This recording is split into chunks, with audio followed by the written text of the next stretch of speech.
Good morning, everybody. Good morning. Glad to see everybody's bright, smiling faces, and welcome to another episode of Beard Bonnet Chronicles with yours truly. It's good to see everybody this morning. Hey, y'all. I feel like it's been a month of Sundays since we didn't had one of these, but nevertheless, here we are. Good morning, everybody. Good to see all your bright, smiling faces. Let's do a quick check-in in the chat room real quick, see who we got here. Shout out to Rebecca, whose mug I'm drinking out of this morning. If you don't see it on the other side of it, let me see. Not ambidextrous like that, so I got to put it down first. Shout out to Rebecca. It says, love you, mean it. Can you see it? Boom, there it goes.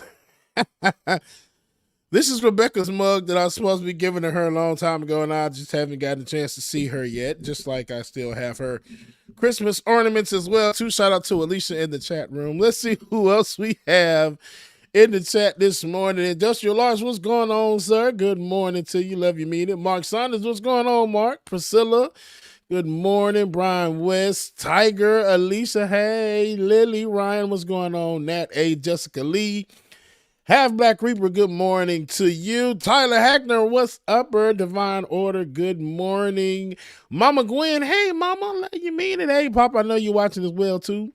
Meat Cakes 87, Mila Reeson, good morning to you as well. And if you're just joining as well, shout out to you and good morning to you as well too. Mario, what's going on, Mario? Good morning to you. Shout out to everybody, man, that's tuning in. I appreciate y'all. Let's see, where should we start at? Oh my gosh, it's been so long. Let's do our mental health check-in. How's everybody feeling this morning? What's your mental health score? I would probably say I am an 8 out of 10 and probably going to be a 9 through the day because I'm off today. I don't have nothing to do except do this show, and after that, I'm going back to sleep. Sleep. That's what we gonna call it, okay? But yeah, I don't have no events to do. It just feels good to be off and to just chill. Matter of fact, while y'all getting y'all mental health ratings in the chat room, man, a couple of weeks ago, had the opportunity to actually go to a birthday party and not have to DJ, and it felt so good. It was so much fun.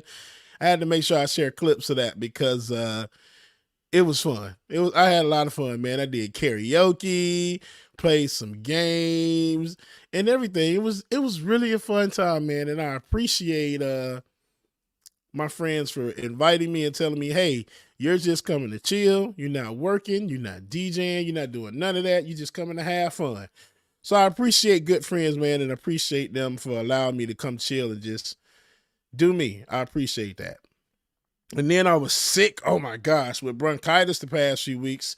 So that was like, So you'll still hear me cough every now and again, but other than that, I'm doing good. I'm good.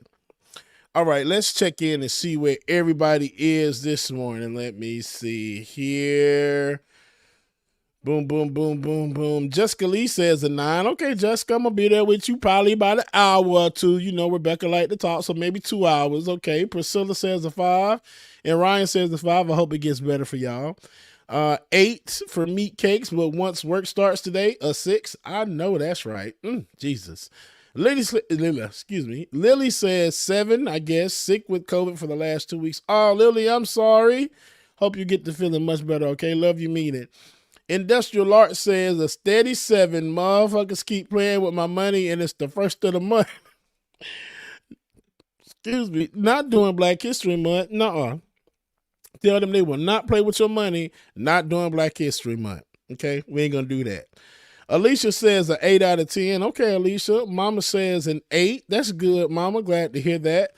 Tiger says I'm a 5 out of 10. My Twitch channel is starting to move. I'm finally affiliated and I made $16. Okay. Tiger, that's good. Good job, Tiger. Let me make sure that you drop your link, Tiger, in the chat so we can make sure we follow you and come support as well, too. Okay, make sure you drop that. Shout out to Tiger, man. I'm good to hear that, Tiger. All right. Excuse me. That cough I was telling y'all about. Nat A says I'm an 8, getting packed for New Orleans. Oh, My birthday is coming up Thursday, chapter 45. Happy birthday, Nat. Let me find out we need to have a special show for you. A Nat A birthday party special. Y'all stay tuned.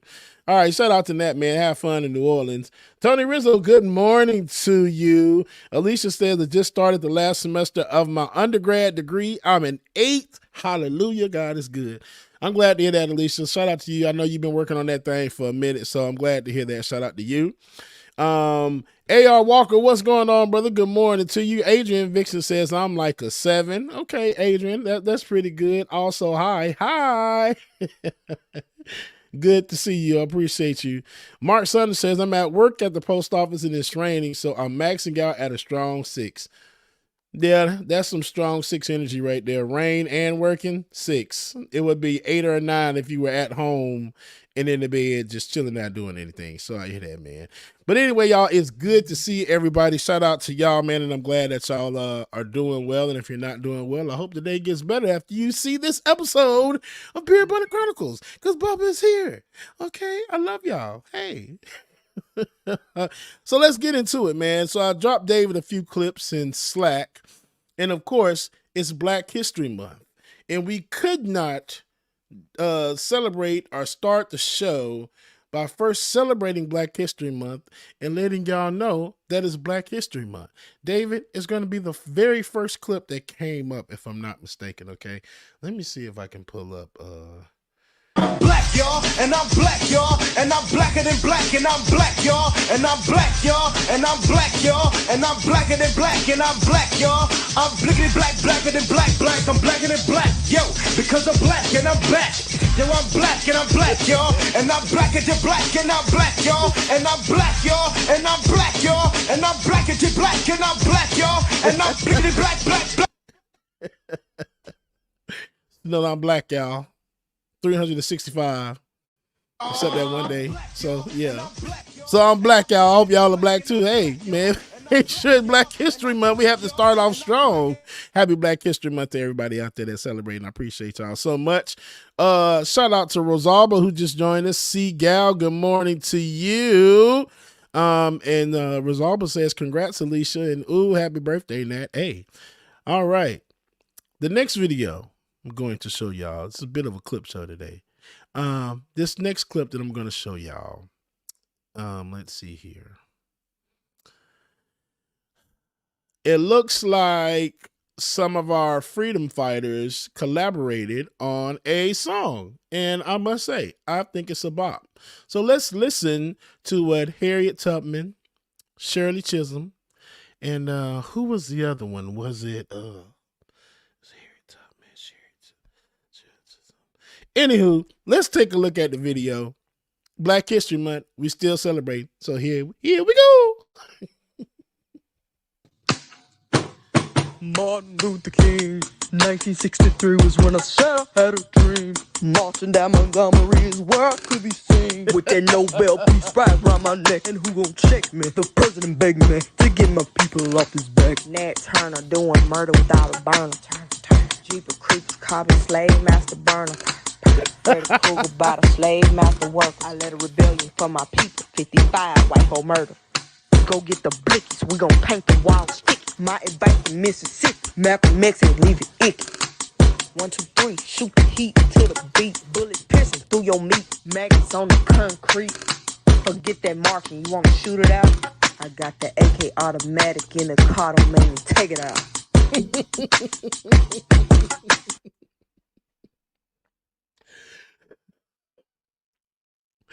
So that was the male version. So that was Malcolm Martin and Nat Turner. So yeah, they did their thing. But the ladies, yes, and it's Stephen Weed. Shout out to you. It is Rosa Parks. That's the other one. So let's take a look at the female version of this. Trying to put me in the back of the bus, but I'm sorry, little baby, I live in the barrel. Wanna march, but you ain't got the guts. Boy, cotton ain't up for discussion. Still we marching. Give me up. Don't be trying to play like I just sat in the seat. Pull up my history, know that I eat. Had them rednecks on my neck trying to kill me. KKK trying to grill me. Had to depart Detroit, had to start a new start. Rosa Parks got hard with a baddie the baddest. But I'm sorry, little baby, I come up the brook. These politicians is the maddest, cause Shelley Chisholm is the blackest. Let's get it, how we move. The year was 1972. Had to show them something new. Then I ran for presidency too. I do it, I do it. I'm popping mouses, I ain't stopping niggas. If you in my way with it, I'm dropping niggas. Keep a blicky on me in my pocket, nigga. And if you change your mind, then I'ma pop it. Tell me free 300 slaves. Popping in mouses and putting them in graves. Knocking kids out with the mids that I made. Giving out fades and slicing with blades. Get sick, so you need you a healer. Well, I'm sorry, little baby, I was born in Maryland. Stumbled up on a killer. I'm the Freddy Cougar slave dealer.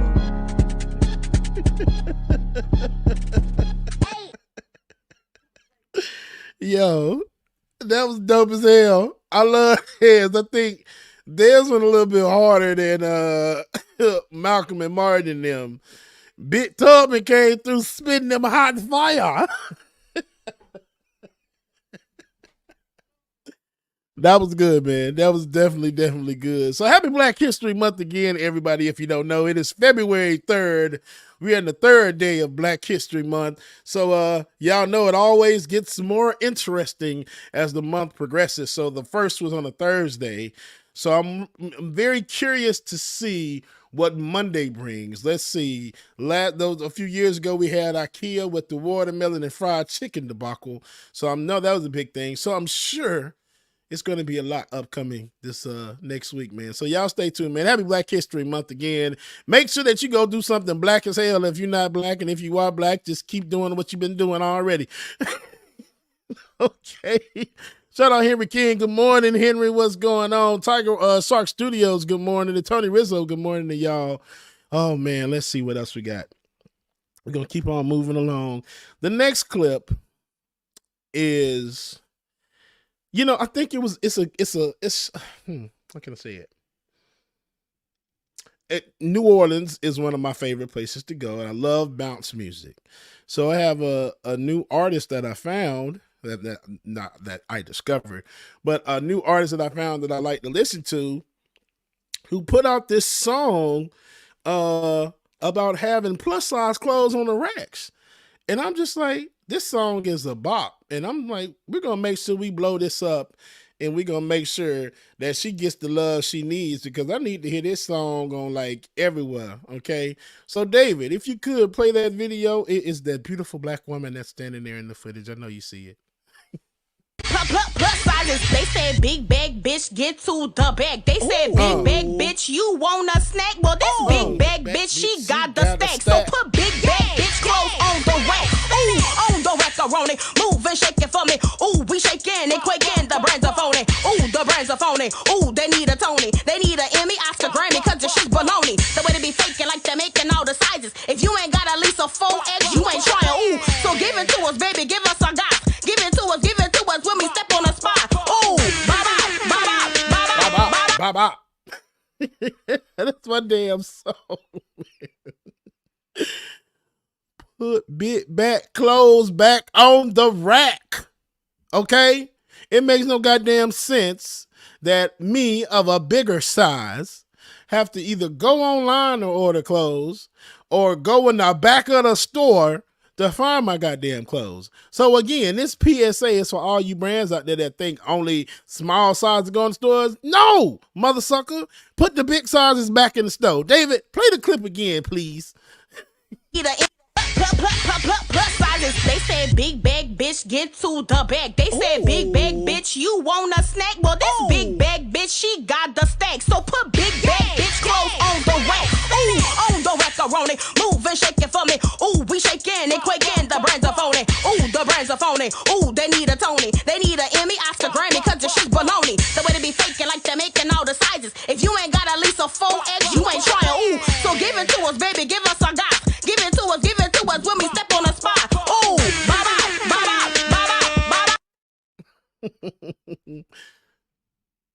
Put some goddamn 4X little clothes on the rack, okay?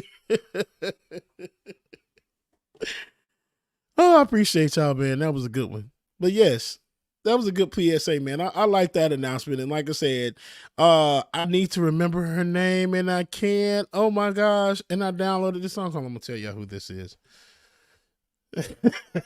Shout out to here, said bop. I love that. The name of that song, and it doesn't have the name on it. But if you go on YouTube and look up plus size freestyle, y'all to see the video, man. It's actually a whole video, a whole song, whole freestyle she did. And she ripped that. She really did. And I appreciate her. So make sure you go look it up. Plus size freestyle. Y'all can look that up. Give it a like, man. This next video, and this is all that I got for the day. I know David always has something for me. But this next video I found to be very accurate of how teenagers act now. And it's just like crazy. It was like, oh God, bruh. David, play that clip, please. Cool.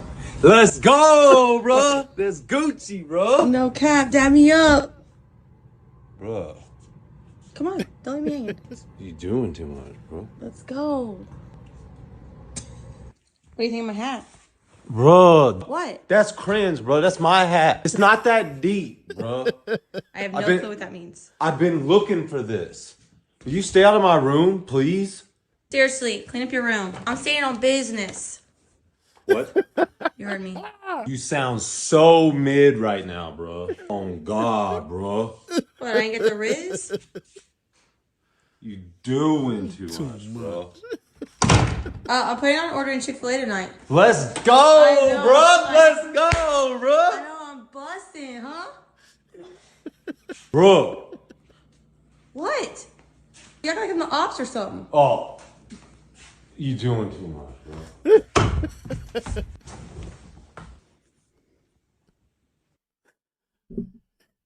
This how they be for real. I swear. I've seen a few teenagers. It's like, this is exactly how they act. And it's just like, oh my God, I'm scared for the future. I am. So if you got teenagers that act like that, I pray for you. And as an older Gen X or whatever generation you're in, match their energy. Make them feel uncomfortable. I think it should be done. All right, David, what you got for us today, okay? Can I just say that if this was a serious clip, all the people that blew up, that trolled the hell out of, and we loved the trolling. It was actually kind of funny. But all the people that trolled the reaction video to the Tom McDonald video that we did last week, yes, this would be cultural appropriation if it was a serious clip. It really would. Trying to say that you guys wanted to own rap music, and I'm like, it's amazing how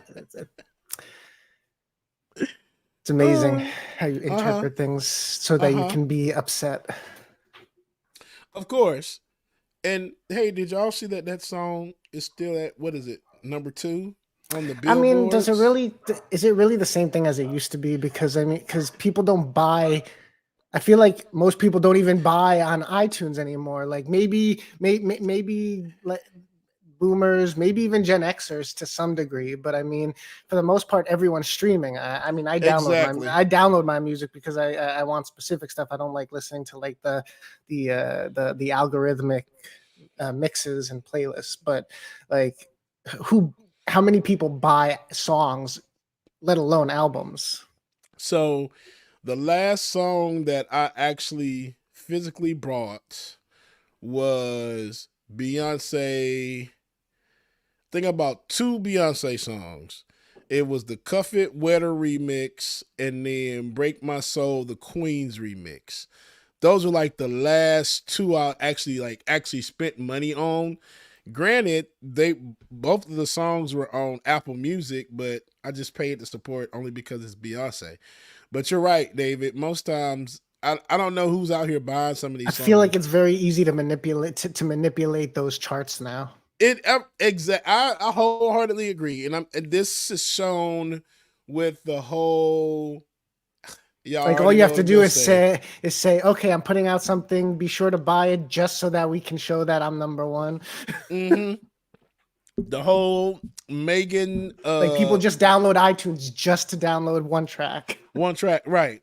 The whole Megan Thee Stallion and Nicki Minaj thing. Mm-hmm. So Megan put out her his song which came through and just like exploded on the charts. And then, of course, I feel like if it's Spotify #1, that actually in might 2024 do something. being #1 on one of the streaming platforms is a lot. It actually means more than being like the #1 on a store list that you can buy. A store list. Yeah.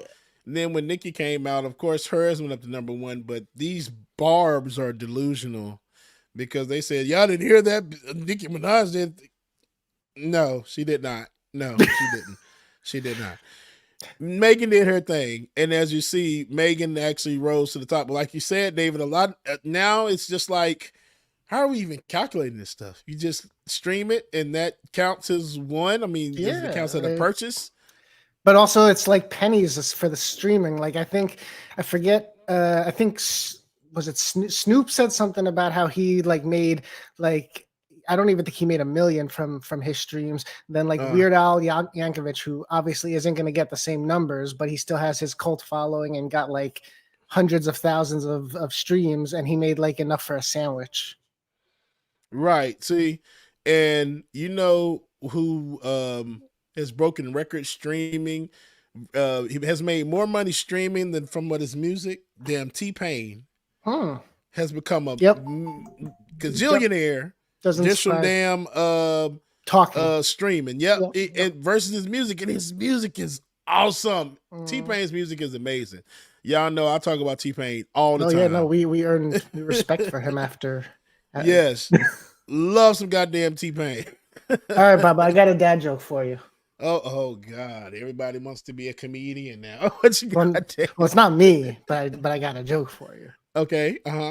Let's see if the audio comes through well enough. Pop-Tart. Why are there no Mom-Tart? Because of the patriarchy. Look out, all right. Hey, you've heard of Pop-Tart. Why are there no Mom-Tart? Because of the patriarchy. It's a patriarchy, y'all. It's a patriarchy. You get it? You get it? I have seen this. Somebody had sent it to me, and I'm just like, oh, see, this is what we go through. This is how y'all feel. Well, I got one for you, David. My wallet is like an onion. When I open it, it makes me cry. It does, because it's empty as hell. I feel that one. I feel that one in my soul. Excuse me. So if you're not already, my Cash App is still down, but Venmo, DJ X3C, Venmo is still operational. DJ X3C, I love y'all, mean it. All right, so let's see. No, I'm gonna go with these two. So it's Christmas is over, but this guy that intentionally, we'll just call him real life Santa. I don't know if he's been putting stuff out for a while, but he's got like this theme going. So I'm going to play 2 clips, and then we might revisit him later, depending on how you feel about him. Okay. But in this clip, he talked about being dissed by kids in a department store. I didn't have these downloaded, so we're doing this all in real time. Right.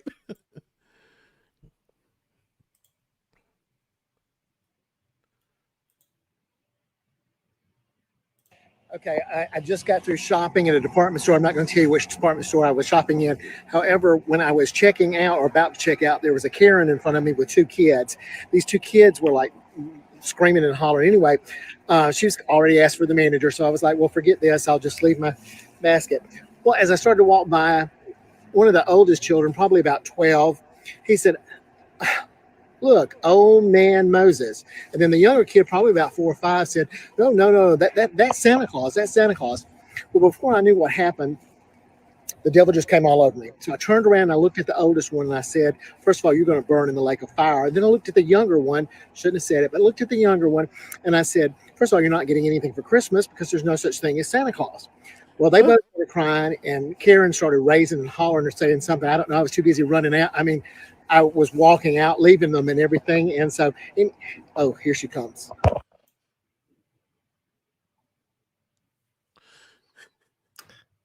You're going to burn in a lake of whatever he said.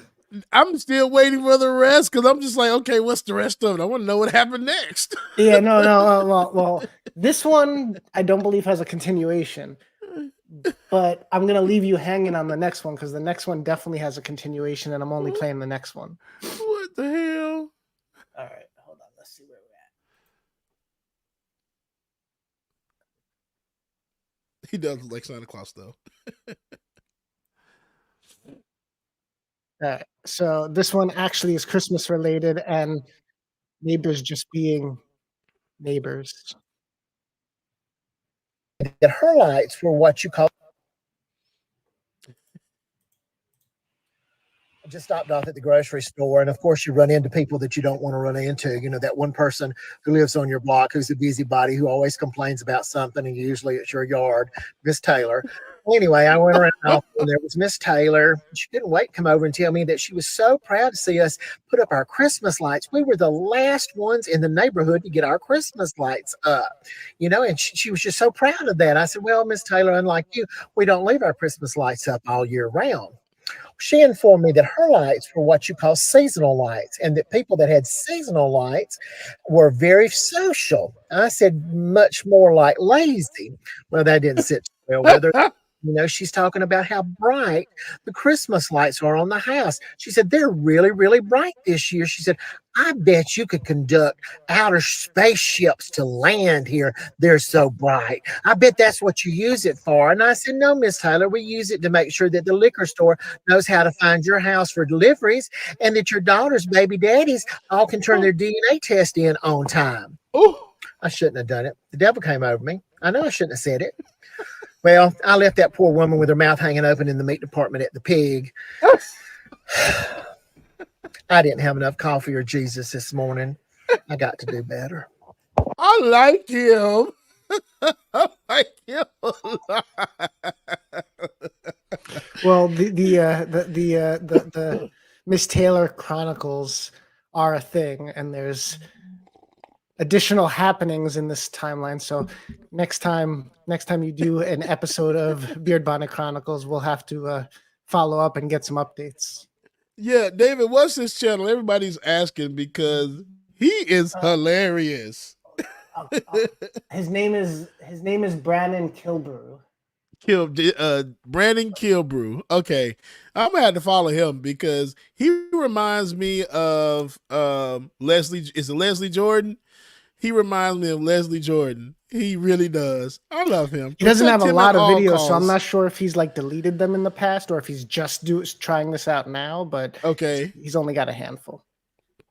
Yes, indeed. I like him, David. Good job, David. he felt like he was your vibe, like Santa Claus, church, and gossip, and gay as hell. That too. I love him, and this seemed relatively light for him. It did, but he is a shady queen, and I love it. All right, what else did I? Oh, David, I got one for you. I just put in Slack. It was things my therapist said I wasn't prepared for. And I kind of felt this when you played that video. It reminded me of this. And I'm like, oh, yeah, let me send this to David real quick. I don't know if you see it. You see it? It looks like you sent me two. Yeah, not the first one, not the black guy, but the white guy. Okay. You can play the black guy later. Let's see. And y'all, this clip, it spoke to me. This is how I feel what happened if I go to therapy. I feel like they'll rip me a new one. I'm just like, that is so rude. All right, here we go. Therapist said that I wasn't prepared for that made me want to drop kick her for personally attacking me. I told my therapist one day that I'm a very lovable person. She looks at me with a straight face and goes, then why don't you love yourself? First off, bitch, I'll make every picture of tea in your house unsweet to the point it is ungodly. Don't you ever ask me a direct question like that again. Secondly, the audacity, excuse me. I told my therapist that I was a hardworking person and that's all that mattered. She looked at me with a straight face, adjusted her glasses, and said, the signs of a workaholic is often someone that is disappointed in themselves, so they try and make up for it with work. First off, fuck you. Secondly, I don't know how to respond to that. I told my therapist one day, all I want is for my family to be proud of me. She looks at me with a straight face and goes, then what's your excuse to not be proud of yourself? First off, you heathen whore, your biscuits are still soft in the middle because your grandma didn't even teach you how to bake properly. Secondly, you better get right with the Lord and play with Jesus, not me. How dare you? Thirdly, ow. I told my therapist one day, I think I've had healthy relationships. She looks at me with a straight face and goes, you better stop lying to yourself and start lying to Jesus. It might do you some good. First off, you Roman trick, you better leave Jesus out of this. Secondly, don't you crucify me. Wow. Did that tell you, David? Yeah, he needs to team up with Santa and oh my take care God. of business. If Miss Taylor thought that she was verbally assaulted before. Oh my God. He said, first of all, you Roman trick.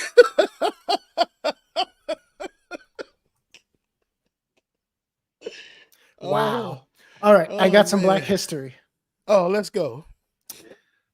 But okay, it's not really Black history, but I feel like it's old school enough that it could be considered history. Okay. Hold on. You Roman trick. I love going Bang, bang, bang. Go bang, bang, bang. You better run. All right, I just got to tell you about the next one. The next one, white people always have to be involved, so I'm not going to spoil it.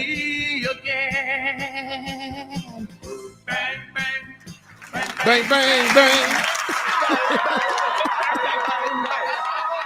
Girl, we've been together Yes. such a long, long time. And when you're near me, my heart does shine. So I got to ask before we start. It's a question straight from my heart. Can I see one today? Can I see? Just give me one today. I just want to see one of your titties, girl. I bitch from the street at night, and I can't sleep. I can't sleep. I'm saying my bitch runs the street at night, and I can't sleep. I can't sleep. I'm saying, y'all, always knew she was a freak, but now it's coming back on me. But I like the way that pussy ski. This bitch never stays at home, always leave me home alone. Whispers on the telephone. I hate you, David. My bitch runs the streets at night, and I can't sleep. I can't sleep. My bitch. Black history. Black history. Wait, David, since you were so good with that one, I have a juxtaposition for you in Slack that I just put in there. Aha! Shout out to Benjamin P. Dixon for that one.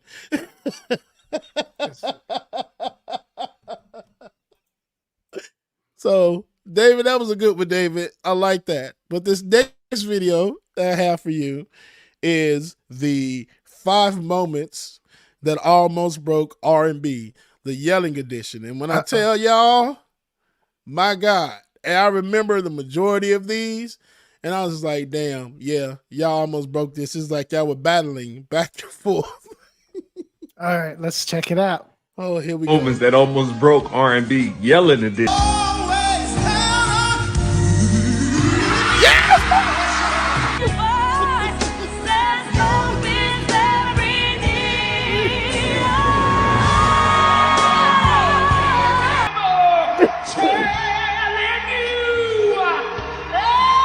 And they two yelling ass females too.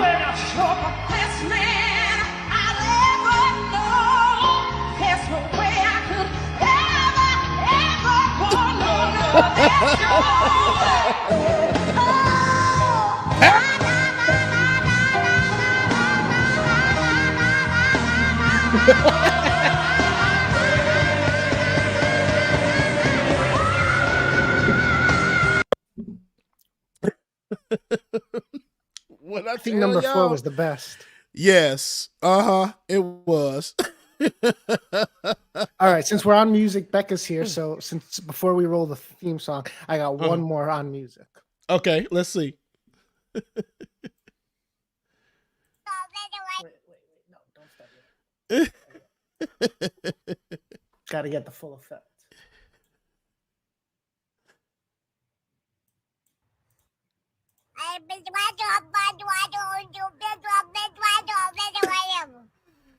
Yeah, you don't say. Is it worth it? Let me work it. I put my thing down, flip it and reverse it. You got a big body, let me search it. Find out how hard I gotta work, yeah.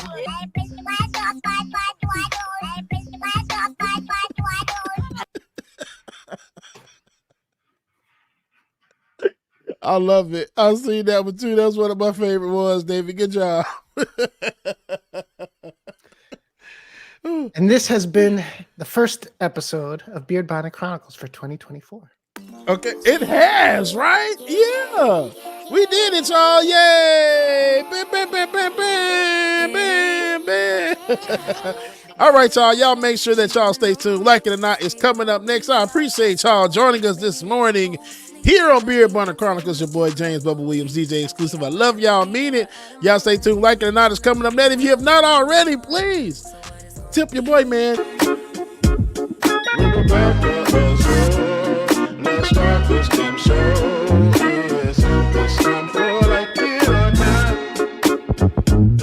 Rebecca Azor. Let's start this damn show like it or not. Rebecca Azor is in the house. You know she got a funny story to tell. Talking politics, culture, or real life ish. I live in life in the ATL. Benjamin, yeah, that's my man. He's always coming up with the master plan. Politics scheming, or trying to find the meaning of life. And while the feds keeps us in strife. I'm your DJ. I really don't need no introduction right now, but you know what? I stay dropping them jams. Y'all know who I am. Good hope, dad jokes, culture-ish, politics. What you're hearing right now was the culmination of all of this. I started out with the mic in my hand, then I graduated to a plethora of fans. I love bringing joy to the people. It makes me feel great, makes me feel regal. I do what I do for you. 8 p.m. Friday, you know how we do. Let's go. It's time for like it or not. With Rebecca Azor. Let's start this damn show. It's time for like it or not. With Rebecca Azor. Let's start this damn show.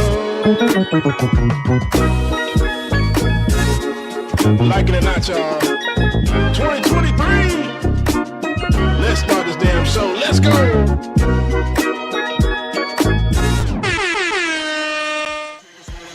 Like it or not starts now.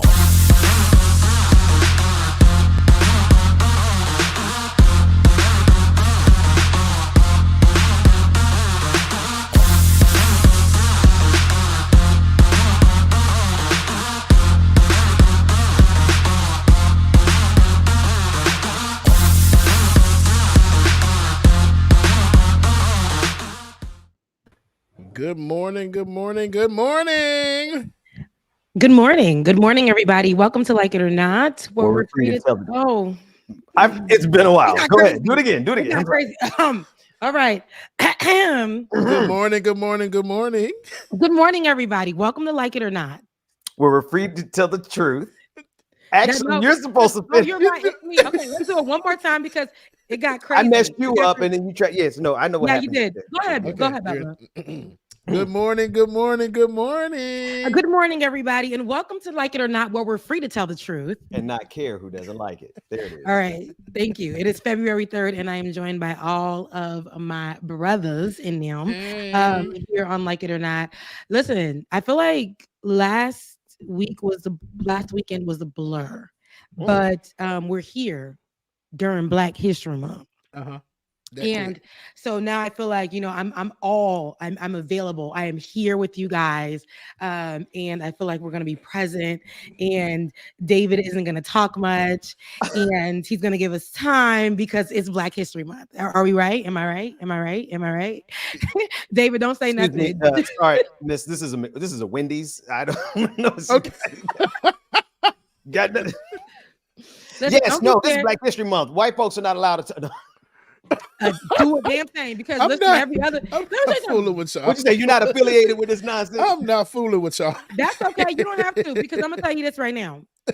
So many things are being taken away from Black folks in this moment, right before our eyes.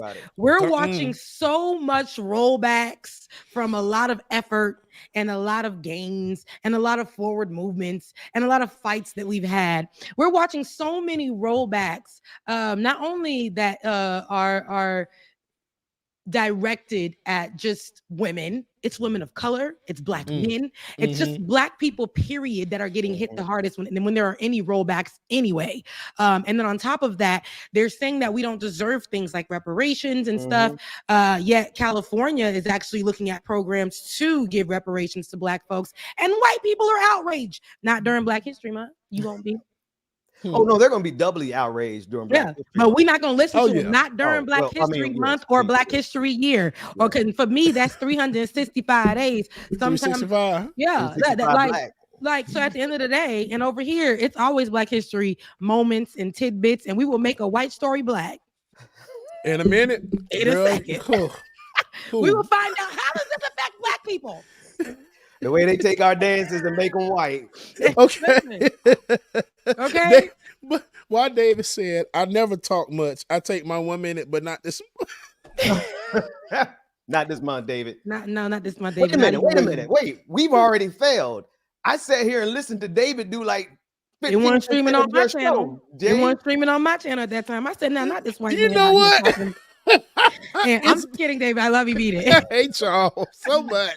Oh goodness.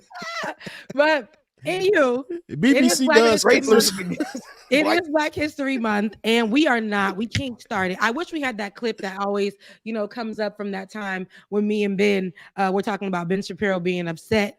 Oh, yeah. And we was in the studio working, and it was a whole thing. That was one of our viral clip moments from 2017. But we were letting them know, listen, it's Black Panthers outside. We're gonna dress up to go to the movie theaters. You guys are gonna be upset. Wakanda forever. We're gonna do the sign when we see each other. We're gonna and Blackness will still be Blackness even after this movie, and we're not saying Wakanda forever anymore. Blackness will still be Blackness. And again, it's not a monolith, and they look at us like we're a monolith, and that's problematic because, like Ben, you made a point when you played those voicemails when they were cussing us out during Black History Month and calling us all kinds of NIGG, the hard ERs and all kinds of things, and disrespecting us and saying that they should rape my kids and throw them out. Then they found out I spoke another language and they were upset about that. And you had to school them and say, my goodness, you white person. Oh, I don't call that particular group of people white people anymore. Yeah, I don't. What do you call them, Ben? You want me to say no, it? Yeah, I do. I do. I have done some scientific research into the characteristics and traits of these people that you're talking about, who regularly use this type of racist trope, and the most scientific way of describing them is Jim Crow crackers. That's Sorry, see, you don't said it on my show. You're talking about Cracker Jack, like the box. JCCs. Yeah, I'll take that. Now, Ben also made a point though, and he said, "My family heritage, you can trace that back longer than a lot of you guys can." Yes, yeah. I've been here. My family bloodline has been here like what? 4 generations longer than Ron DeSantis. Like Ron DeSantis, you're new here. Go back to where you come from. Your people are Italian. He's not even a candidate anymore. He lost Ronaldo DeSantis. But Ronaldo DeSantis. Was it Dion DeSantis? It's some kind of real Ronaldo Dion DeSantis. Dion. So, but you really think about it, like a majority, a great, I don't know what percentage, so I don't want to say majority, but there's a percentage of European Americans who just got here from Ellis Island, now telling us who've been here since I don't know, we could probably trace it back to 1619, but you know how slavery did our you know, the history of black folks. We've been here longer than them, and they want to tell us to go back. No, y'all get out of our country. We built this. Somebody said in the comments, Rebecca, have you seen the memes about the Woolworth sit-ins and how when the restaurant was finally integrated, the first black folks to enter hated the food? Buddy said when he's like, I remember sitting down in there when I first got that food. It was terrible. That thing tasted like they needed integration. They needed spice. They needed salt, and they needed pepper. They needed marinades. He said, I sat here for this. Okay. And like it's a literal real clip, y'all, from one of the guys that was like a pinnacle. I believe it. And he sat there and was just like, I sat here for this. I did all that for this. I believe it. Some nasty food. No nasty. Seasoning. Raisins in the potato salad. You know what I mean? Like it's terrible. During Black History Month, a few years back, we posted the pictures on last Saturday. We had Nancy Pelosi decide to go with the Black congressional. Finish it, please, Becca. He done tapped on. Was it the Black congressional such and such? It was caucus people, and so he did. They done tapped on their shoulder. This is what, and I'm going to a point here. I'm going to make it, but the rollbacks, because just a few years ago, Nancy Pelosi, right, our majority leader at the time, she was partnering and shouting out Black folks, and felt like in that time to partner with them during Black History Month was to put on kente cloth. Okay, and the pattern that we know that is all Black people wear during Black History Month. Right. We're gonna have on the jewelry. We're gonna have our nails done. I don't have my nails done in that moment right now. In how I usually do every year. But the whole thing, the whole shabash, and so having white people wear the cloth and say they're in solidarity with us. Where are those white people who are wearing? Is Nancy Pelosi wearing one today? Or was it just for that moment in a photo op? And this is where I'm saying the rollbacks that have happened. Here we go. This is the photo. The rollback. This is what happens when we let everybody into the cookout. Amen. This is what happens when we let everybody into the cookout, which he's back in the cookout right now. But this is what happens when we let people into the cookout and they come, and then next year they're like, yeah, I was at the cookout last year. So I don't think that there's anything else I can contribute to that cookout. You know why? Because they were only there so that guilt that they have for being a part of something that is racist, and knowing that all of these things that they sit on that they can help with, or that they can promote, or that they can utilize their platforms to shine a light on, and that is racism. And I'm talking about specifically towards Black people in America. Right? It doesn't matter anymore. It doesn't matter anymore. In 2024, we've watched Twitter pick up Black Twitter, because Black Twitter is really what made Twitter what it is. Absolutely. We had Twitter come and make it, like in 2020, make a whole big thing. Black Twitter had their office section inside of the offices. And then when the COVID, everybody was sent home for COVID, they were promised their at-home spaces and to continue to work for them. So many Black people had got jobs during 2020. Listen, may not have been qualified, but they got the job. And when I say qualified, I mean qualified by skin color or by experience. Meanwhile, they're very experienced, but they didn't have the experience as the offices may have wanted because they're Black. Okay, I'll say that. But during 2020, when all the white folks decided, I'm gonna go on vacation, I'm stressed. Those corporate jobs, Black people filled them. And today, none of them have those jobs. Netflix created room, remember? For Black voices. Remember that? Yeah. My goodness. Created room for Black voices. And then what happened? Okay. We saw white folks on TikTok doing certain dances to Black songs in solidarity. Now, today, they're stealing content bar for bar, word for word, and getting away with it. Talk. Hey, this is what's happening right now. They do not get how we were fighting for content thieves back then. Today, it doesn't matter. It doesn't matter. Everything that Starbucks and their racist stuff, the man that literally was the racist person got money. That whole diversity and inclusion that came out of Starbucks shutting down for 24 hours, it's gone. It doesn't matter anymore. They're going to go back to putting... I walked into, because y'all know I live in a predominantly white area. I say it all the time. I walked into my Target, my local Target. I was waiting for it. And there goes my historically Black, area. Because every year they do that. Well, for the last few years, maybe 4 since 2020, they have started the Black cultural for Black History Month. They have their section where they have Black artists, Black creators who have books, clothing, calendars, merch, whatever the case may be, all types of things, and they sell them at through Target. They don't put it gets further back every year. I was going to ask you, Becca. I was hoping you were going to talk about this. Located this year. Yes. Every year I talk about it. It was in the front of the store in 2020. In the back, we're right there before the workout and lingerie, but right there in the middle of the corner where it's like it's in the way for people. So I'm going to tell you why it's in the way. I walked over from the toothpaste and directly into it. But wait, from the toothpaste aisle into the Black toothpaste aisle's here.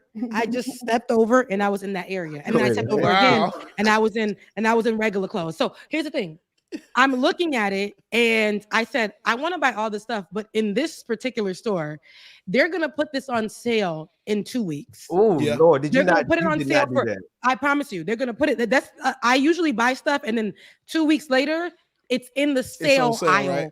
And it's a great thing because I can pay it for, I'm paying cheaper for it. But when I was there, I was standing in line, I was talking to my girlfriend Dina, and I'm like, girl, they got the stuff, they got the mugs, they got, girl, look, this shirt is so cute. It says, oh my goodness, Black men smile, because that they be smiling, and it was a whole thing. Me and her having a moment. She's like, girl, I gotta go, I gotta pull up, I gotta go check it out.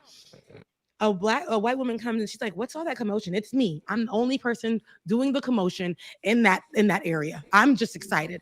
And she just comes and she stares at me. I'm staring at her. She's staring at me. I'm staring at her.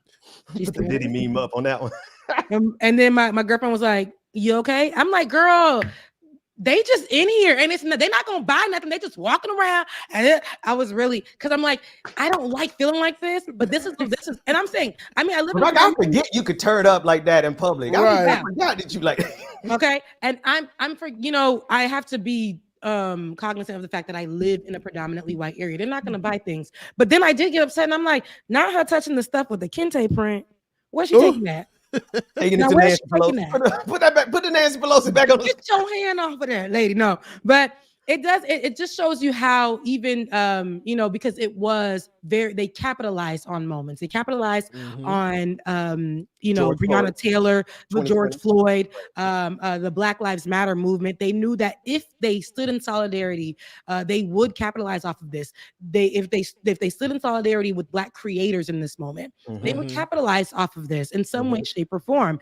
And they capitalized off of things that were our pain. But here's the thing with Black people, just like with the movie The Color Purple, white people will look at that movie and say, wow, that was so traumatic for Black people. And meanwhile, we're looking at it. No, that's because we're trying to show you that our trauma, we can turn that into triumph. A lot of the things that you guys get to go to therapy about and can afford to do all those things, we have to. If we don't do it, then we won't survive. We have to turn that into triumph, and we have to move forward. We don't get to call the police all the time on this and that and this and these situations. We have to figure out how to put this in triumph. It was a spiritual transition, and that's what we had to look at it. That's what most Black people will go and see the film and see. The white folks will go in there, and again, the guilt when they're watching it. And this is what every white person that's watching this, I want you to understand. When you go in there, please don't focus on all of the trauma, because we're still going through that today. Today, during Black History Month.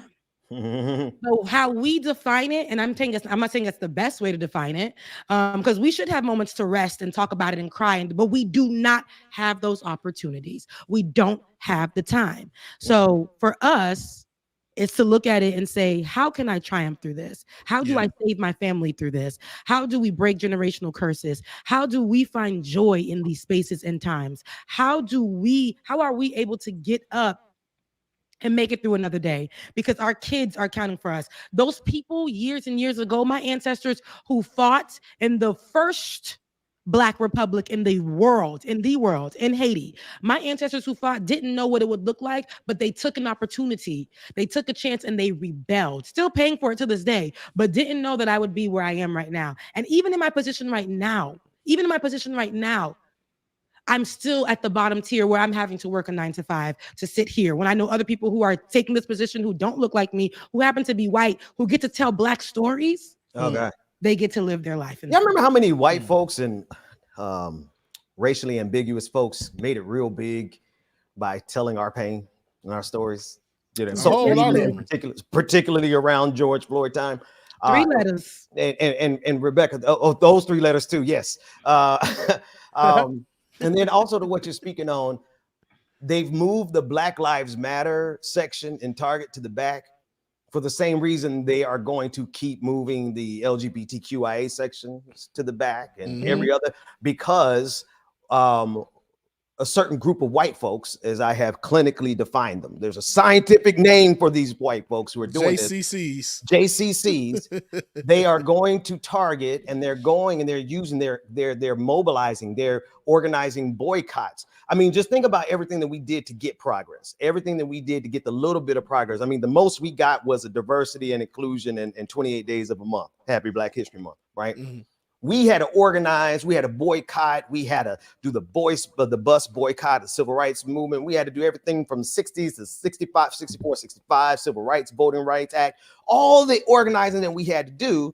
These JCCs, this group of white folks, have now organized themselves to boycott Target and Budweiser and all of these platforms, because how dare you put up something diverse and inclusive? And so all these companies that made money off of Black pain 2020, 2021, all these media companies and all these influencers who made money off of Black pain, they've shifted away from it because it's not lucrative anymore for them. And because, well, the JCCs are organizing themselves using the methods of civil rights, the language of inclusion, right? Like they're doing with the fund, the Fearless Fund. They're saying that the Fearless Fund is discriminating against white people. They're doing that, and now Target and Budweiser, all these organizations, they don't want anything to do with diversity anymore.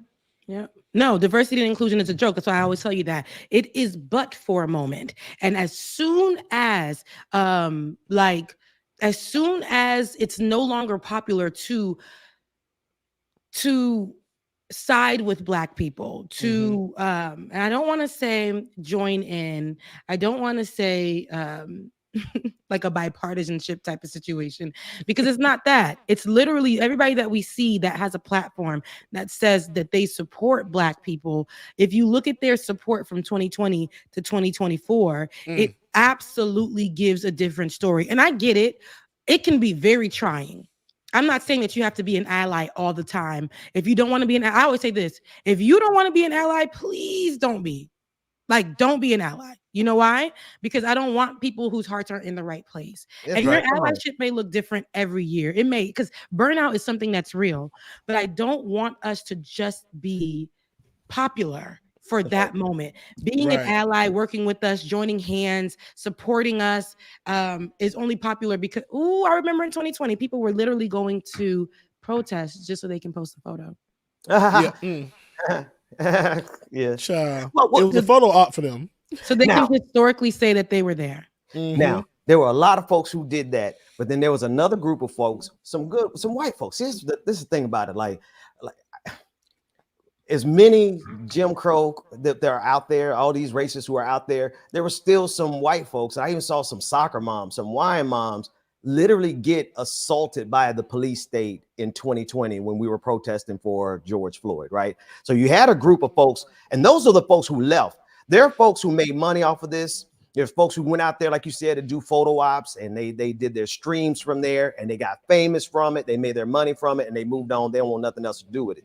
there's a small group of white folks who went to those rallies and got tear gassed, maced, and I'm not laughing at them. I'm just thinking about the fact that when they showed up and thought that they could protest on behalf of Black life, remember the guy that they were beating with the baton, this white man, they beat him to. It got crazy. They cracked one white man's head in Buffalo, New York, right? So it really just shows you how far you can go on being an ally. When you try to be an ally with us, think twice about that. Yeah. Right. Please do think twice about that. And just speaking of that, they're gonna say when we got during 2020, I told you positions that we thought would never be filled were filled just because of the climate, the time. We were George Floyd, people were marching in the street, COVID was a thing. Breonna Taylor, justice for Breonna Taylor, Black Lives Matter was painted in the middle of DC. Like it was a lot of things happening where people were upset about. Donald Trump was still president at that particular time. There's misinformation going around. People were blaming Black people for literally everything. I mean, what's new? But even for COVID itself, for the campaigning, it was Black people were the cause of everything. Here we go. We then got some congressional seats that became open and given to Black women, right? Some Black men as well. We got senator seats that had Black people in them. We were making history. And I'm proud of us for that. Cori Bush is somebody that you guys see often. Ilhan Omar, often speaking about minority issues, stuff that's actually close to them, stuff that they have lived. We know Cori Bush is somebody, I believe, who was out there as an activist out in Flint, if I'm not mistaken. And she's been an activist and she's been fighting for these things. And correct me if I'm wrong, but I believe that all of that. So we talked about this on Leftist Mafia, where she asked for, I think they were going somewhere, and she needs the security detail. Security. Yes. And they being the right, I think it was one of the people who have their shows, right?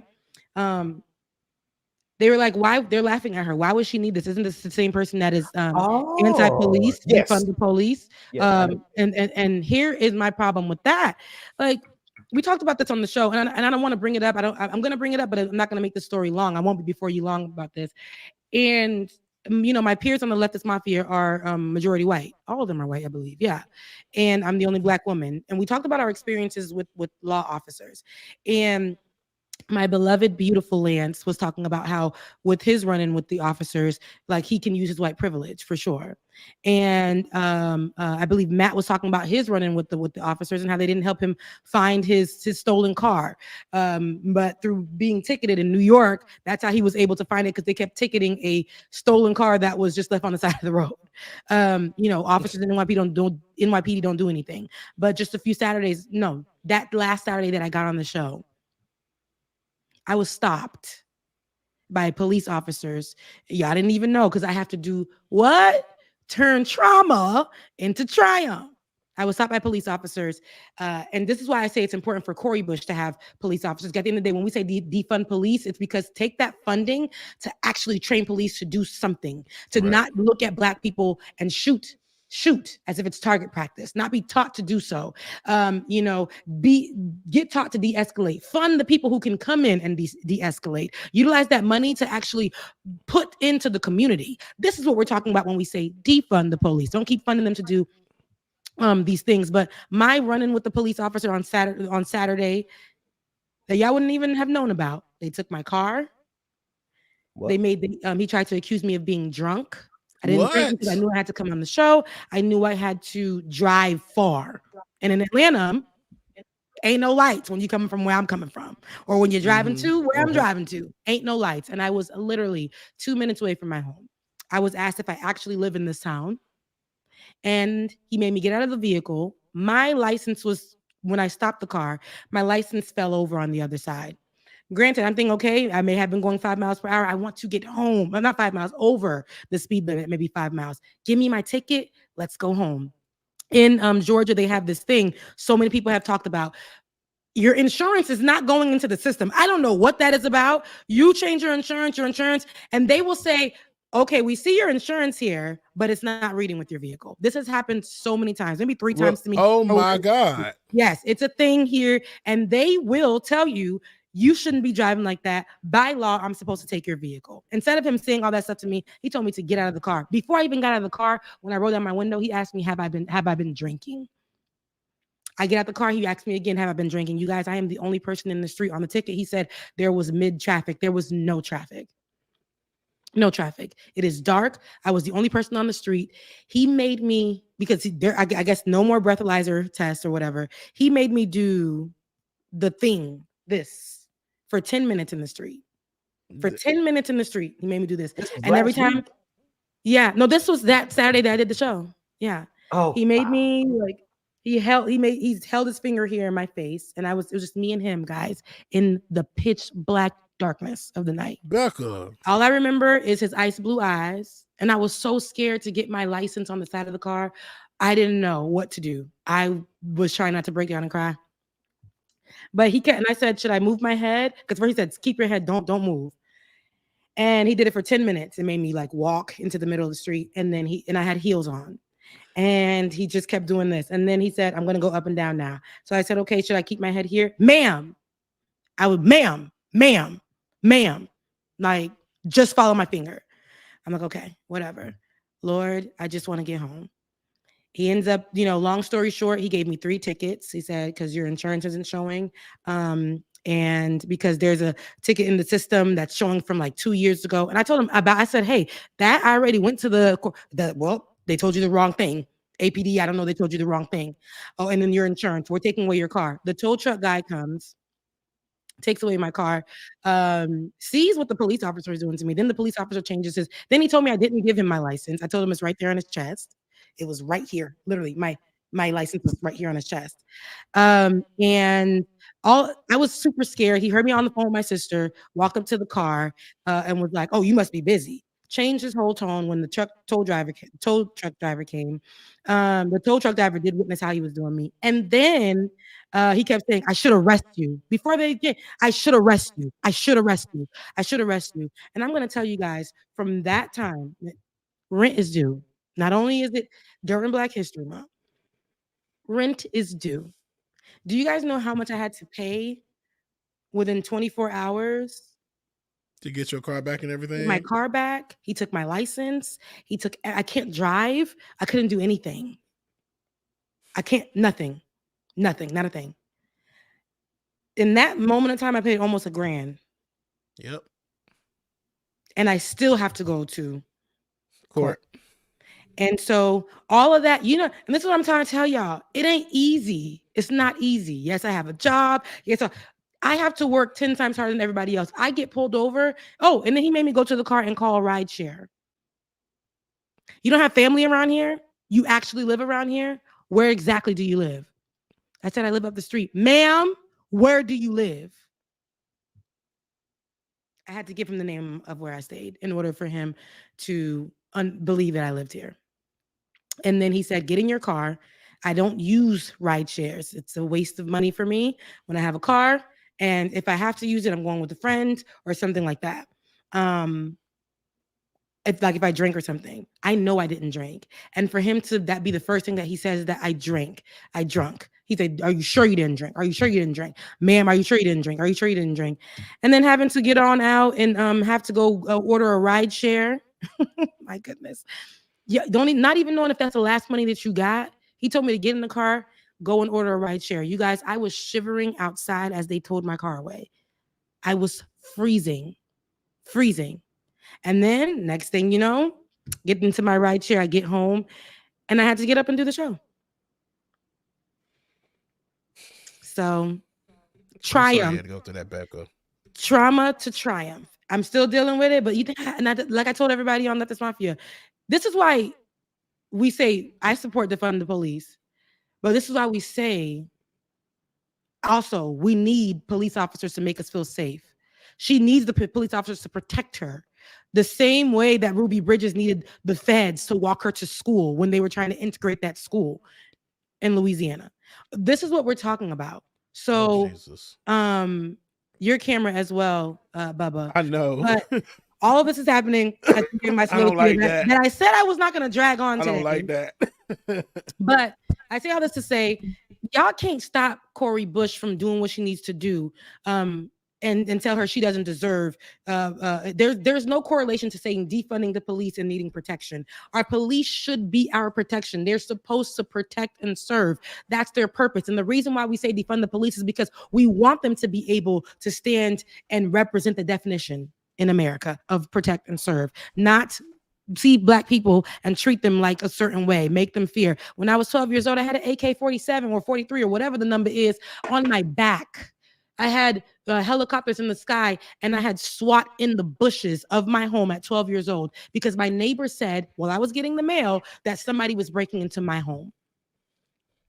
They couldn't believe us little Haitian children were living on the same street. I was in handcuffs on my knees with a gun to my back, where I had to open the door at 12 years old to call for my brothers to come outside. We were lined up on our floor in handcuffs.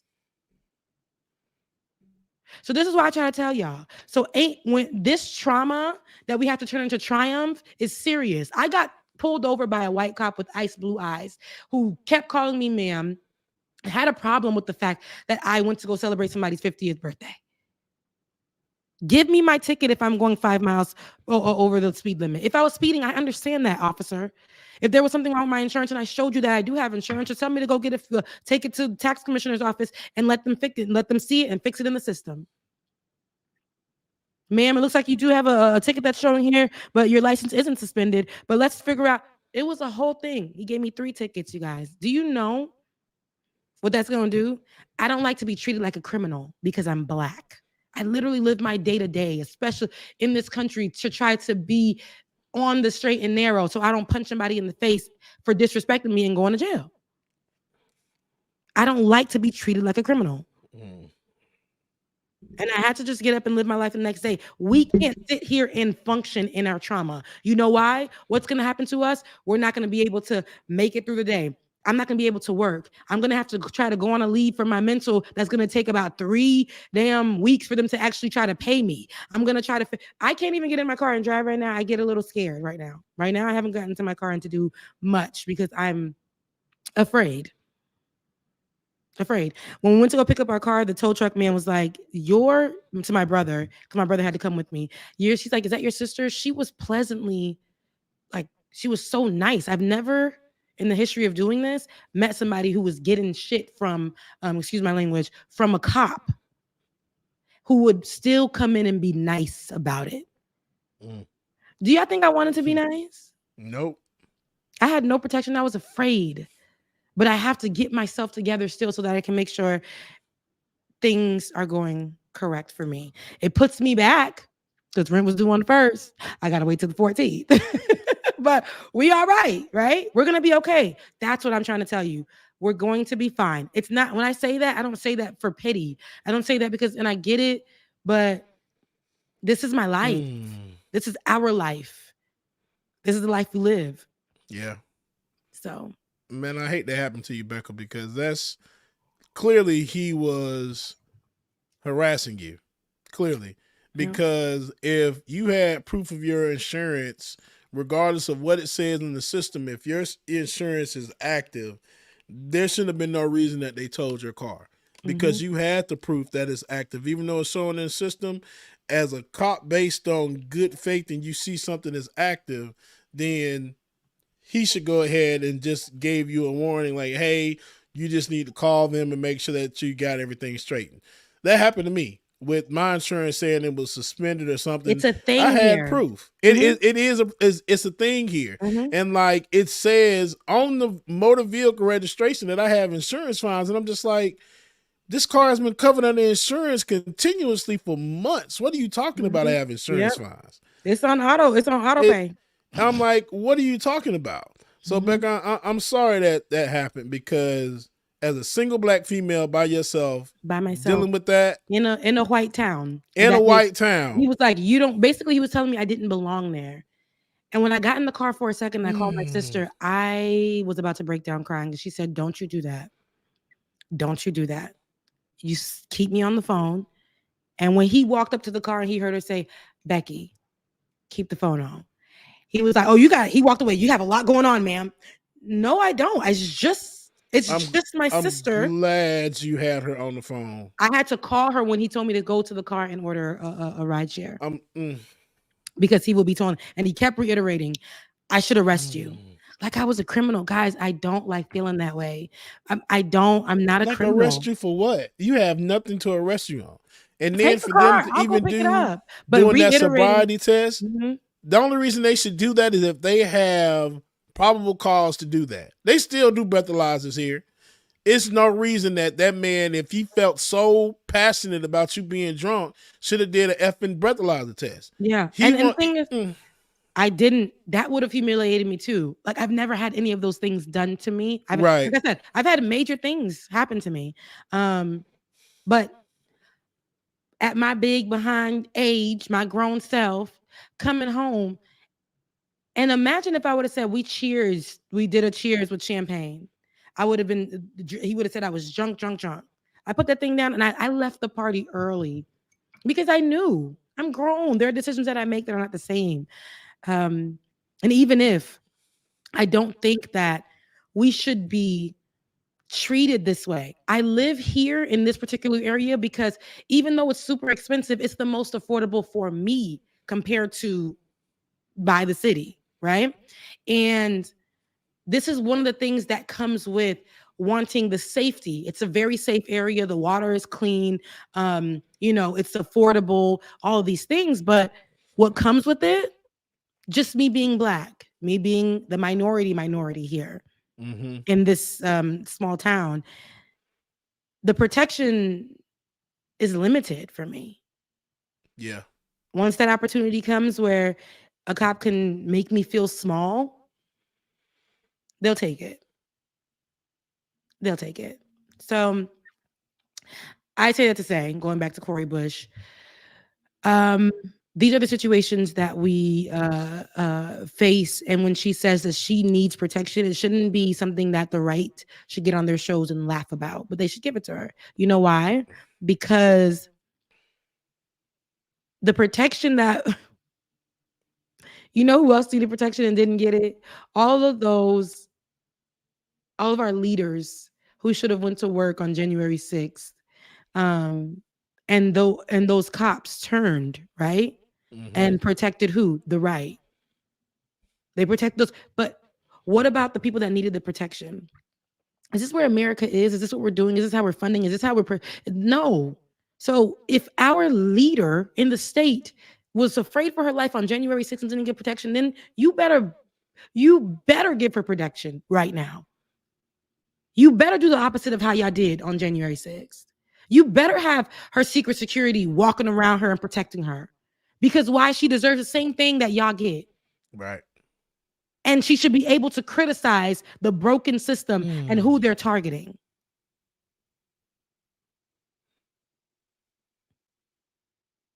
And that's all I have to say about that. Not during Black History Month. Not during Black History Month. We need to talk. Not. Yeah, because I want to make sure that they, because that's they got me kind of. Yeah. And I get it. Yeah, no, I understand it. Imagine, like, I am strong, but in that moment, I wasn't allowed to be. Because I had to get home. Yeah. Imagine me really dipping over. In this, I had this purse on. This purse where the flap don't stay shut, right? And my purse fell over in the corner. My license, so my card fell up in the corner. And he thought I didn't have my license. So the first thing he went to go do was, oh, okay, you don't have a license. I'm like, sir, you were at my car for 0.2 seconds. And I said, I have to just get over and get my license. Can I do that? Oh, sure. He's walking away. I was so scared that while I was getting my license, the scenarios that were coming into my head. He's going to be at the window and he's going to shoot me. Yeah. So, that sucks. We had to think like that, but it's the truth. When I got pulled over, it was the same thing. I'm just like, okay, let me make sure like I already got this wallet out of the console. I don't want no problems. My hands on the steering wheel until you ask me for it. I don't want you to think I'm reaching for nothing. Yeah. And it's a shame as Black people that we have to think like that and live like that. That makes absolutely no sense. But I'm still here to Yeah. talk about it, to live about it. Still got to go to court. Still got to Make pay sure, rent. Life is no, everything is still, life has to life. Life is gonna go on. Life is yeah, gonna move forward. No matter the situation and stuff. Listen, I'm gonna still be beautiful. I'm gonna still get myself together. One day I'm gonna get into that car and we're gonna start all over again. Everything is going to have to be fine because if yeah, it doesn't, I can't afford for me to lose my marbles yeah. again.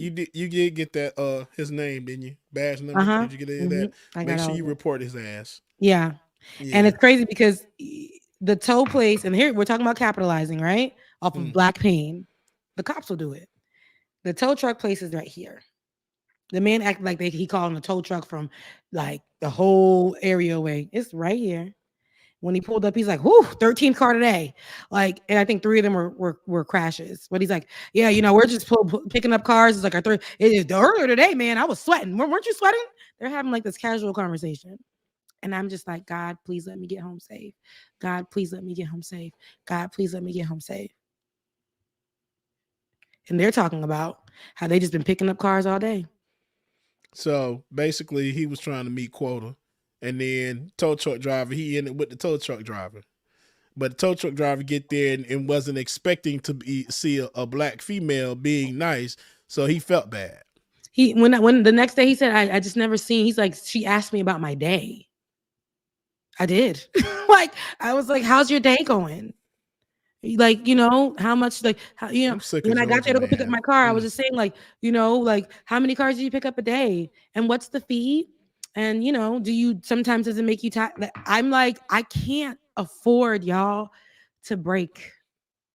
You think I don't want to break? I do. Mm-hmm. I do, but I cannot afford to break. I have to figure it out every time. So, And that, yep. that damn black trauma.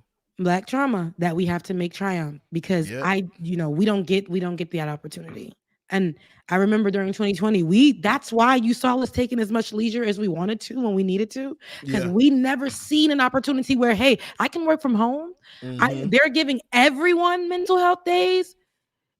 Everyone can get, like, can I actually go and get a free therapist? They were giving out free therapists. They were all of the above during that time. That's why I say the rollbacks are real, because in those same jobs, go back and ask them for that free therapy that you got from 2020, like 2022. Can you still get it? Is it still the same policies? Policies have changed. Completely. It is not the same because your trauma really don't matter. So here we are. And I just believe, somebody asked me in my chat, what keeps me going? I'm not going to hold you. I have to if you guys know and follow me, y'all know, I consider myself Christian. Some people won't, some people, whatever, however you want to define it. But for me, I have to get up, cry it out, and then tell myself, remember when you got through last year and that happened to you? Remember when you thought you were going to lose everything and you didn't? Remember you have gone through things and you've gotten through. I have to make sure that, Rebecca, what are you thankful for right now? The other day, when I was coming from that place, to keep my mind, as we were driving home, to keep my mind, I was looking at myself in my blink camera and I was opening my door, and the way I opened my door, you wouldn't have been able to tell that I just came from this traumatic event. I had to tell myself on the way back, you are going home alive. You're going home alive. You're going to make it. Things are happening for you. And things like that. Give me one moment, guys. Mm-hmm.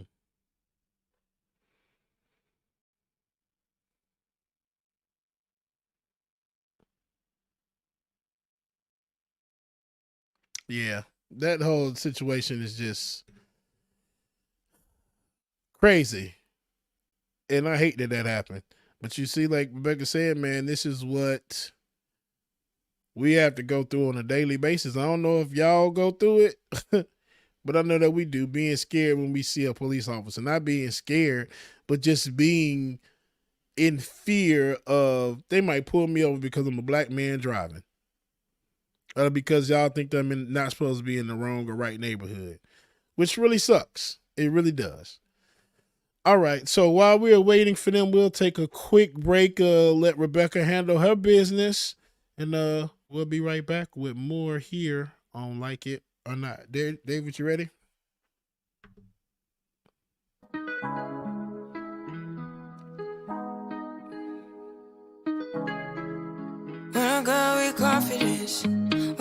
Made me cry. I felt that to my core.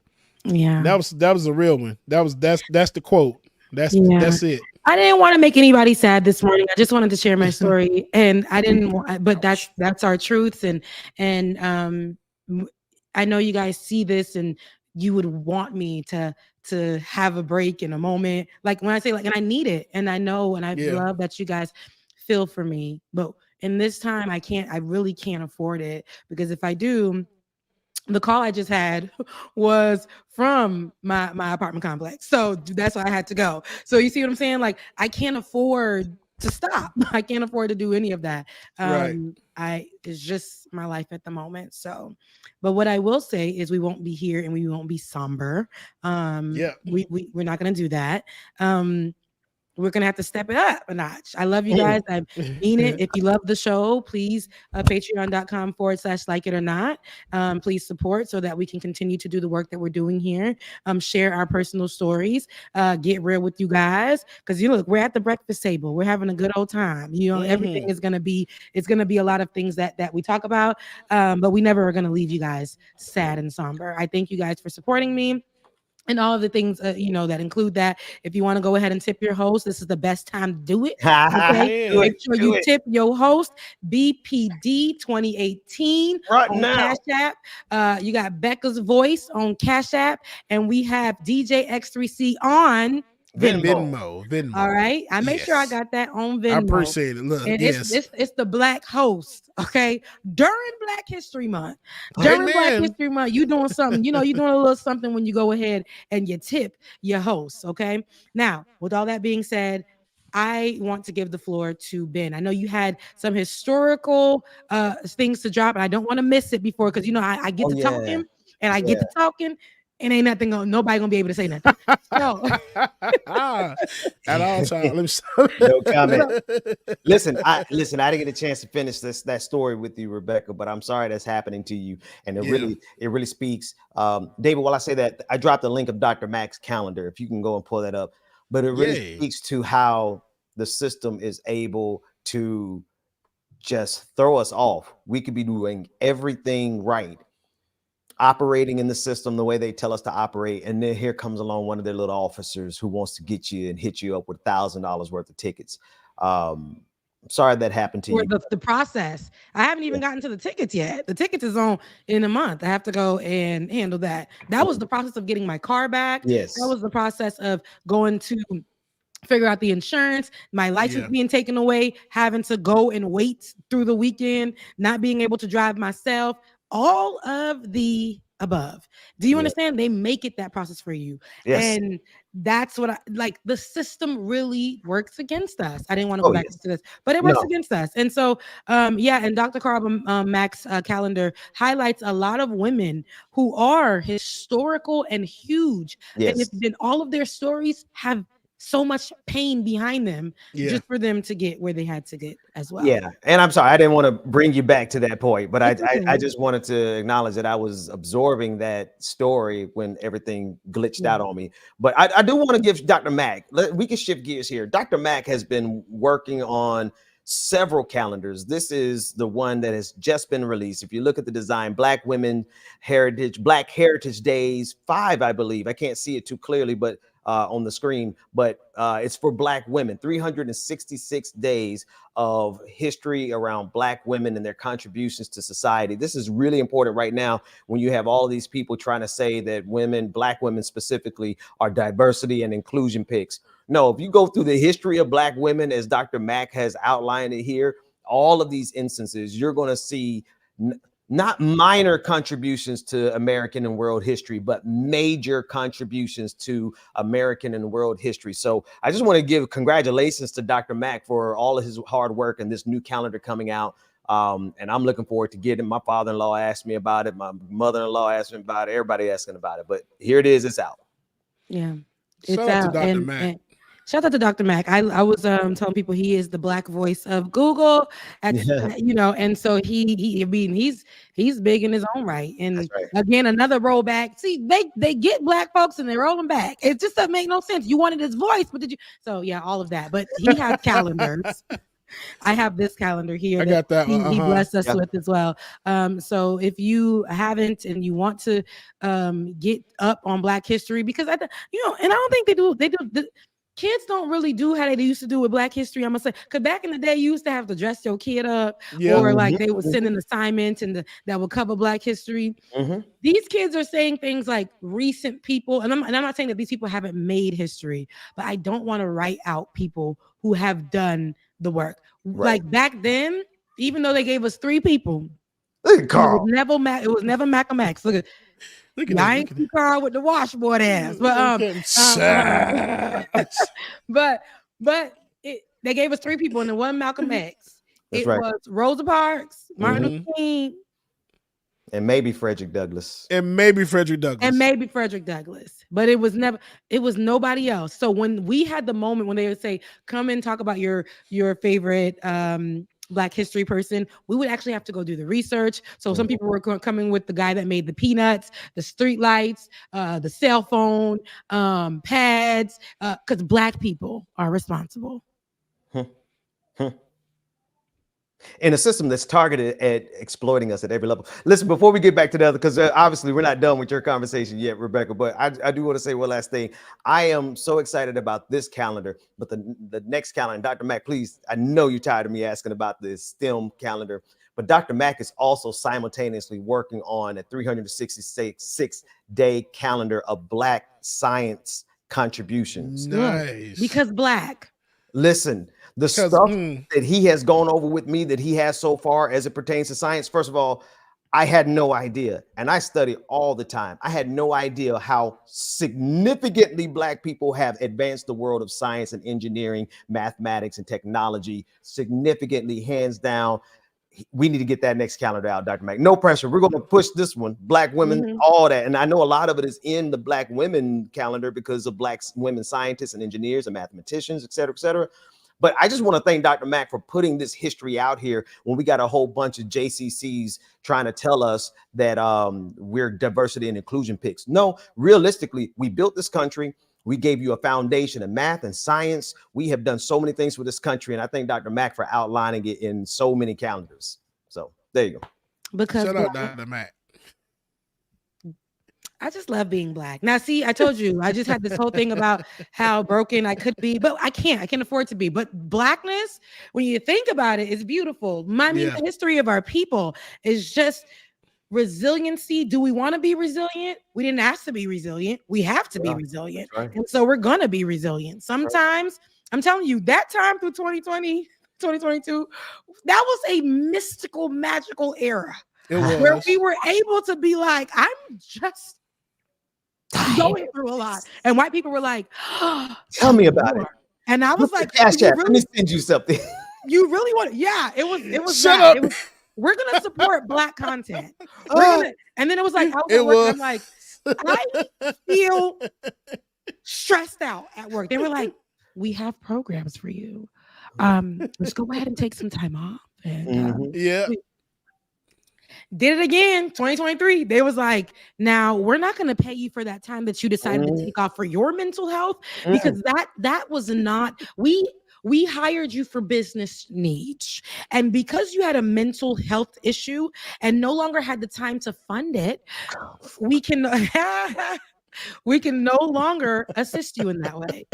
Wait a minute. We need I know how we got here. But in case somebody's watching the clip of this, they will have no idea how we got to this image of Carl Mack on the screen. Who mentioned the washboard abs? Which one of y'all mentioned? Rebecca. But didn't I tell the white people to calm down today? David, Get this light skinned man off our screen. They done got More the, ads. the file too for that. That's crazy. Damn, man, I want the real one. The real picture. Y'all terrible. And you can drop it during Black History Month. Okay, you can definitely drop will that. not exploit and objectify that man as some type of sexual object. Not on the show. We're not. No me 3 here. I'm sorry. No, I don't. We've already done it for years. I'm done. I mean, years. I mean, but you know, he's still fine. He's still fine. But not somebody that made it. Yeah, it's on Twitch. It's been on Twitch for a minute. Is it a I whole did not even know that. icon? That's crazy. Anyway, Dr. Mac has been a Twitch emoticon for years now. That's not funny. emoticon. That's a long word. Yeah, I know that's my stepdaddy. Because Gwen. Now, Ben, tell us about what you brought here. There was a story that you were bringing to the table. I don't want to miss out on it. That was it. That's what I was. Oh, that was it. What else? I mean, I know. Listen, don't ask me to start talking because I got 100 stories we can talk about. Now, what category do you want it from? But before you get there, okay, because I got them now. I want to talk about doxing. Somebody told me to dox the officer that did that to me. I'm not in the business of doxing. I wish I was. I wish I had that spirit. I wish I had the spirit of dox. Right, child. But the spirit of doxing to the wrong folks can be very, very dangerous. You know, a lot of officers like to have this authoritative complex, and that can get really dangerous. And I believe the same thing for people like Donald Trump. For people like Nicki Minaj. Fight me, Amen. fight me. Let me tell you something. Right, pull up. I don't give goddamn what a bar. What say, is pull up. happening online, and I had this discussion again Thursday, but the way that I've seen it develop from Friday to Saturday. Hello, child. Let me tell you the 2 something. days. Oh, has it turned up since yesterday? What? Lord, have mercy. People I know what's going on. Megan is winning. That's all I say. And it's not Megan even about won. winning or losing to me. What is happening online? Because people don't understand that they are just fans. Having to call people's jobs because Nicki never told you not to, and she never told you to, but she knows what you guys are doing as part of her fan base. But having to call people's jobs, having to call people's families, having to call the cemetery where Megan's mother is buried, and they had to put extra protection on top of where her mother is buried, and the cemetery itself. The Barbs are doing. Yes, man. Y'all are just as backwards as she is marrying a sexual offender. I'm sorry, go ahead. What you were saying, Rebecca? And even with that, she has a problem with that. The father of the child. So I believe that's Nicki Minaj is doing as well, whatever, but who knows? There's no proof to that. But the father of the child from that helped create the Megan's Law out in California, which actually is a law that helps protect children and people from predators, because of the young girl Megan who was murdered by a predator. And so it allows Californians to feel a little safer in those times. And I'm saying this because the father said that he's trying to find how he can how he can get some kind of reparations for the fact that Megan mentioned it in her song. And I'm like, this is ridiculous, because I think that she actually brought it to light to let everybody know what that law is actually about. Yes. Great correlation in artistry. Yes, it was. It definitely was. But none of us here, I don't know about you, but I didn't know what Megan's Law was until in the song, and I had to go Google what it was, and it was great. Hang on, I got to pull the Dr. Mac here now. I know a lot about what's going on, but I'm guessing Megan's Law was like a bar she dropped. Yes, in her it was. Song, and somebody I'm going to tell you the exact bar, being Megan's Law. Yeah. Now bring me up to speed on that one, because it sounds like it might have been a bar. She said, y'all H's want to be mad at Megan, but really you should be mad at Megan's Law. All she said. And it said a lot, especially if you didn't know what Megan's Law was, and when everybody started discovering what the actual law was, it's like, damn, that's really deep. That's all she had to say. And that was it. And then it turned into her for days and nights being on the Clubhouse version of Twitter, or the Twitter version of Clubhouse. So she's been on there every day. Oh my goodness, I have to play for you what barbs sound like. I'm about to drop something really quickly right now. I need you to grab this for me, my brother from another that I got. My Caucasian brother. When I need you, but I need you to grab this. I want you. I don't think you guys understand the severity of these barbs. So here is, and I just explained one girl had to call the feds, and I dropped it in. I dropped it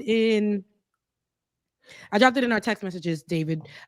One person had to call the feds about it and drop names on Twitter, actual names, because this person was doxing, calling their homes, putting out other information. One woman, they said that they're going to pull up to her house. She had to put out a video and say, I live in the state of, and I believe it's Mississippi or Alabama.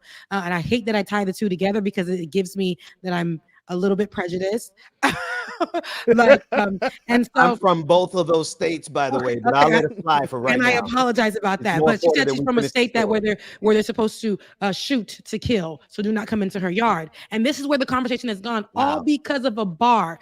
And somebody wanted to, a lot of people are saying, oh, it's rap beef and da da da. I said rap beefs can sometimes end in death between the two rappers, but you guys are killing each other. Yeah, you guys are going head to head, while none of these people are going to mention you in a song. They're going to come see about you or do anything. But I want you to hear how the barbs are outraged. And this is from a post that Olay wrote, and it's hilarious. But listen to the audio first. Let's take a listen. See in the comments is Nicki's jealous, Nicki's old, Nicki's bitter, Nicki's angry. I know for a fact, as a black woman, I can't stand up for myself in the workplace because I'm gonna be considered bitter and angry. How much can one fucking woman take? Viewer discretion is advised. You got this woman that had the nerve to name her daughter culture, and she ain't contribute nothing to the culture. She only stole from it. She told your fucking young daughters, go be with a man that will take care of you while Nicki is paying for people college, and y'all spit in her fucking face. Nicki is over here having her friends get a business open, and she's sending her friends to jail to go jump 2 girls in a club for fucking her husband. This is what y'all, and all you see in the comments is Nicki's jealous, Nicki's old, Nicki's bitter, Nicki's angry. I know for a fact, as a black woman, I can't stand. Not during Black History Month. We're gonna listen to that twice. That is absolutely outrageous. Okay, delusion for a grown woman, and I'll just read Olay's tweet. Because hearing this audio is all you need to know how insane the barbs and stan culture, because that's where I'm going to go with it as well. Stan culture itself is. I can't think of one logical reason to be screaming like a Rumpelstiltskin child on behalf of a mean bully of a celebrity. And so this is where I want to go to. This is the whole point of that I'm bringing this up. It's not because of Megan. It's not because of Nicki anymore. It's to show you how crazy it has become and the doxing, right? And who this is similar to that I've seen in the past. Donald Trump.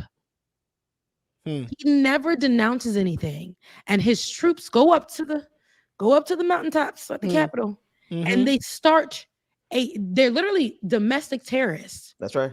And Donald Trump didn't show up there, mind you, at all. Didn't show his face, nothing. But everybody is fighting for him, crying about him, saying that that's their president.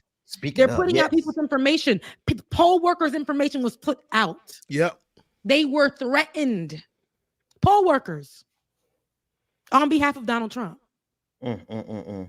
And I'm not saying that Nicki is Donald Trump, but I'm telling you how these stan culture can create this being problematic. They don't want to call an issue. They don't want to say anything is wrong. This woman is crying and saying that this is black women aren't heard or whatever. That's exactly what the song Megan literally put out. The first one she put out, and then there's his saying that y'all haven't listened to me. You guys are laughing that I got shot in the foot. You guys are saying you guys are saying that this never happened to me.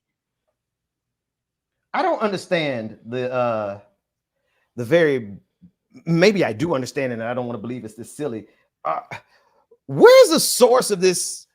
Is this really this most recent incident? Is it really because Nicki Minaj decided to take a shot at Megan in her most recent album, which itself is a problem. Don't get me wrong, like what she did in that album. But this is a whole new level of escalation, right? This has gone far beyond the harassment of the Tory Lanez trial. Like this is going, they having to call security at the graveside. Like this has really spiraled really quickly as a result of some albums being dropped.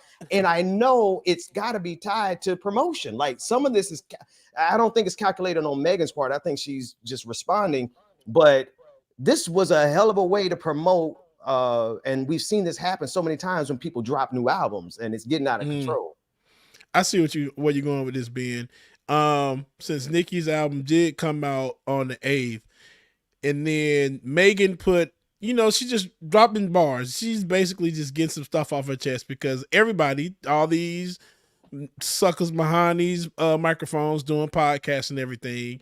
So she addressed some issues because I was the same way. I'm like, where did this Nicki and Megan stuff even start at?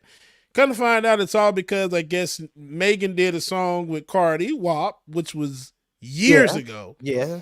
And so now here it comes that she dropped this song, and basically I didn't really realize she said anything about Nicki until the Megan's Law bar, and then looked up Megan's Law. It wasn't even anything long or related to Nicki from what I thought. It's really, but if you know about her husband. And then Nicki comes out, Bigfoot, you got shot in your foot, your mama dead. That's all you can say. And then from there, these people start the doxing process when they're putting out information on where the grave site is, just a whole bunch of stuff that makes no sense for somebody that doesn't even know who y'all are. You're doing all of this, and this woman don't know y'all. During Black History Month. See, I here's the thing about Nicki. I'm about to get in trouble. Cash Money generally. Whew, Lord help me. Why did I start? There you go. Oh. I should do that because you just put up Drake was up there too. I like Lil Wayne, and I think all three of them are brilliant lyricists. Lil Wayne, Drake, and Nicki, all brilliant. Love the Cash Money era when it first started. But Nicki and Drake, they got some traits about them that is really destructive, and that they kind of focus their music to attract young people is even scarier. And the behavior patterns that they are amplifying and the stuff that they're supporting, it really has now transitioned from, man, I rock with Cash Money to like, no, these folks are ops. Yeah. Nicki too old to be doing this. That's all I say. Nicki, you too goddamn old. She did. This is the thing, power, right? And this is how I see anybody else who functions in this life. Because like I said, I mentioned Donald Trump, but it's not only Donald Trump. I feel like when Kanye was doing his thing and everybody tried to stand beside him and allowing him platforms, and all the Kanye stands are saying, but y'all don't really see what he's really trying to say. Y'all don't know how dangerous these things can be. Very much so. And it's dangerous for our communities, it's dangerous for us, but now we've furthered ourselves into beyond into stan culture and how problematic it can be.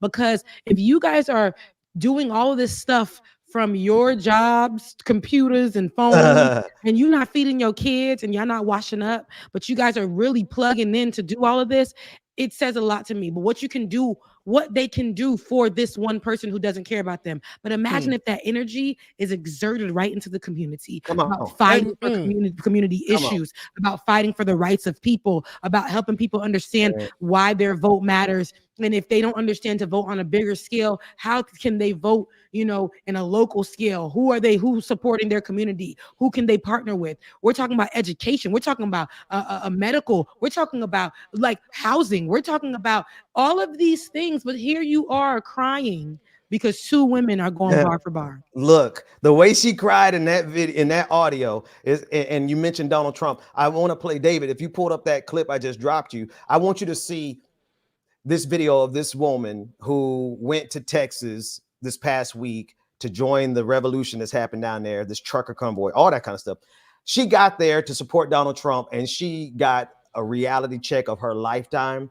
And I want people to watch it in context of this, because when you stand somebody When you stand and you go all out of your life's way and you spend your money and you believe in them so much that you go and follow them around the country, do realize how much of a fool you are making yourself first and foremost. Hello. To the Christians, do not be deceived. Stop thinking that everybody who waves a flag and shouts freedom is your friend and a good person, because we have people like this trying to join up in the movements. I found this out the hard way. I found it out the hard way. That not everybody is in things for the same reasons you are. I'm trying. I was I'm in not the trying to People's Convoy. I'm trying to understand. And what a fucking disappointment that ended up being. Listen to what she says. What a disappointment to find out that these people that you were with, they weren't like you. They didn't care about the country.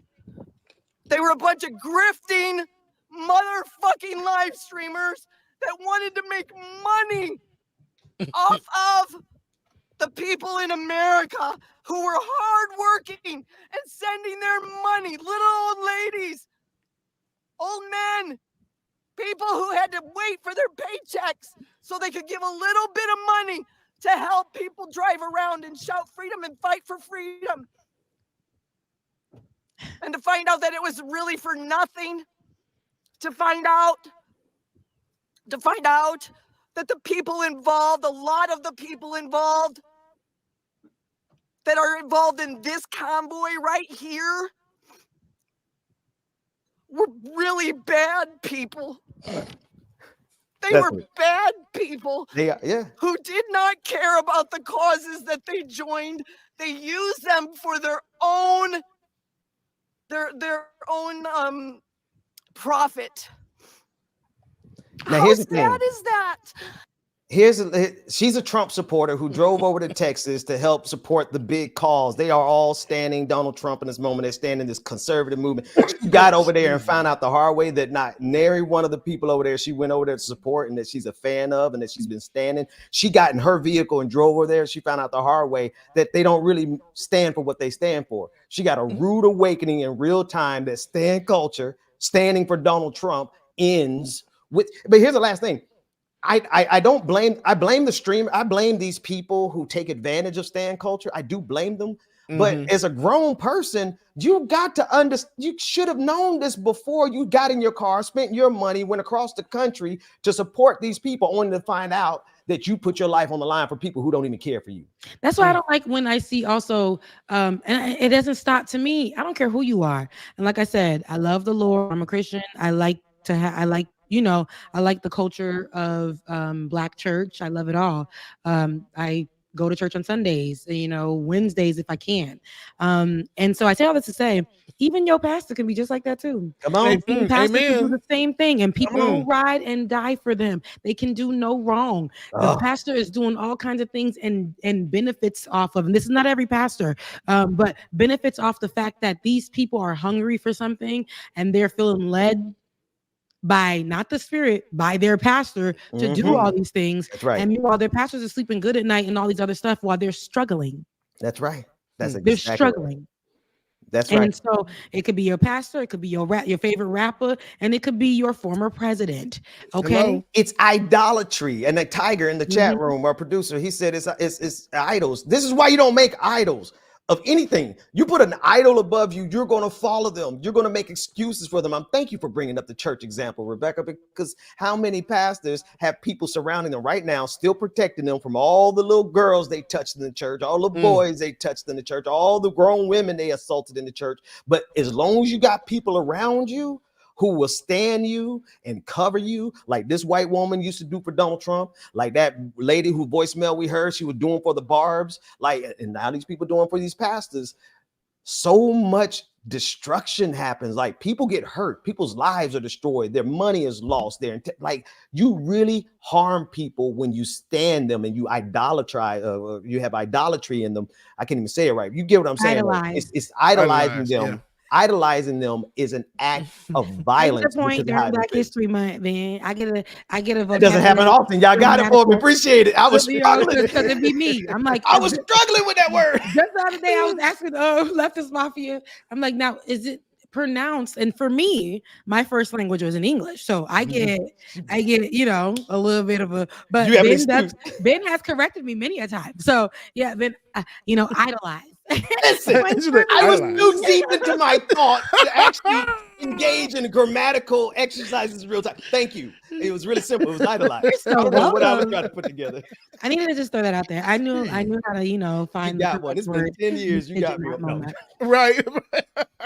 Anywho, but yes, Ben, all of the above. There is idolatry happening right now, and if we could place it in the Bible, remember when they were building that golden calf, and then God was like, boom. Mm-hmm. Mm-hmm. What was it? The Tower of Babel. That's what they called it. Everybody had to speak another language. I feel like we need to be struck with something like that, where everybody, especially the stands, none of y'all can speak the same language. Y'all can't read, see, write, none of the same ways. So y'all have to go, because this is absolutely ridiculous. You guys are functioning under one law from a woman who does not. She gets online, has a conversation with y'all, riles you guys up, and goes to bed. Yeah. She does nothing else for you. We had Donald Trump as our president, who literally could not denounce another side and had to say both sides of the situation. He went to sleep, but people went to the store to go get tiki torches. That's right. In the Walmart section. People in jail right now because they stand Donald Trump. People are in jail and serving time because wait. I got an even better one. Oh. Lord God, forgive me. This was not very pastoral of me. People are dead. Ashley Babbitt is dead right now because she's staying Donald Trump. Like y'all, I was trying to be better. I was trying to do better.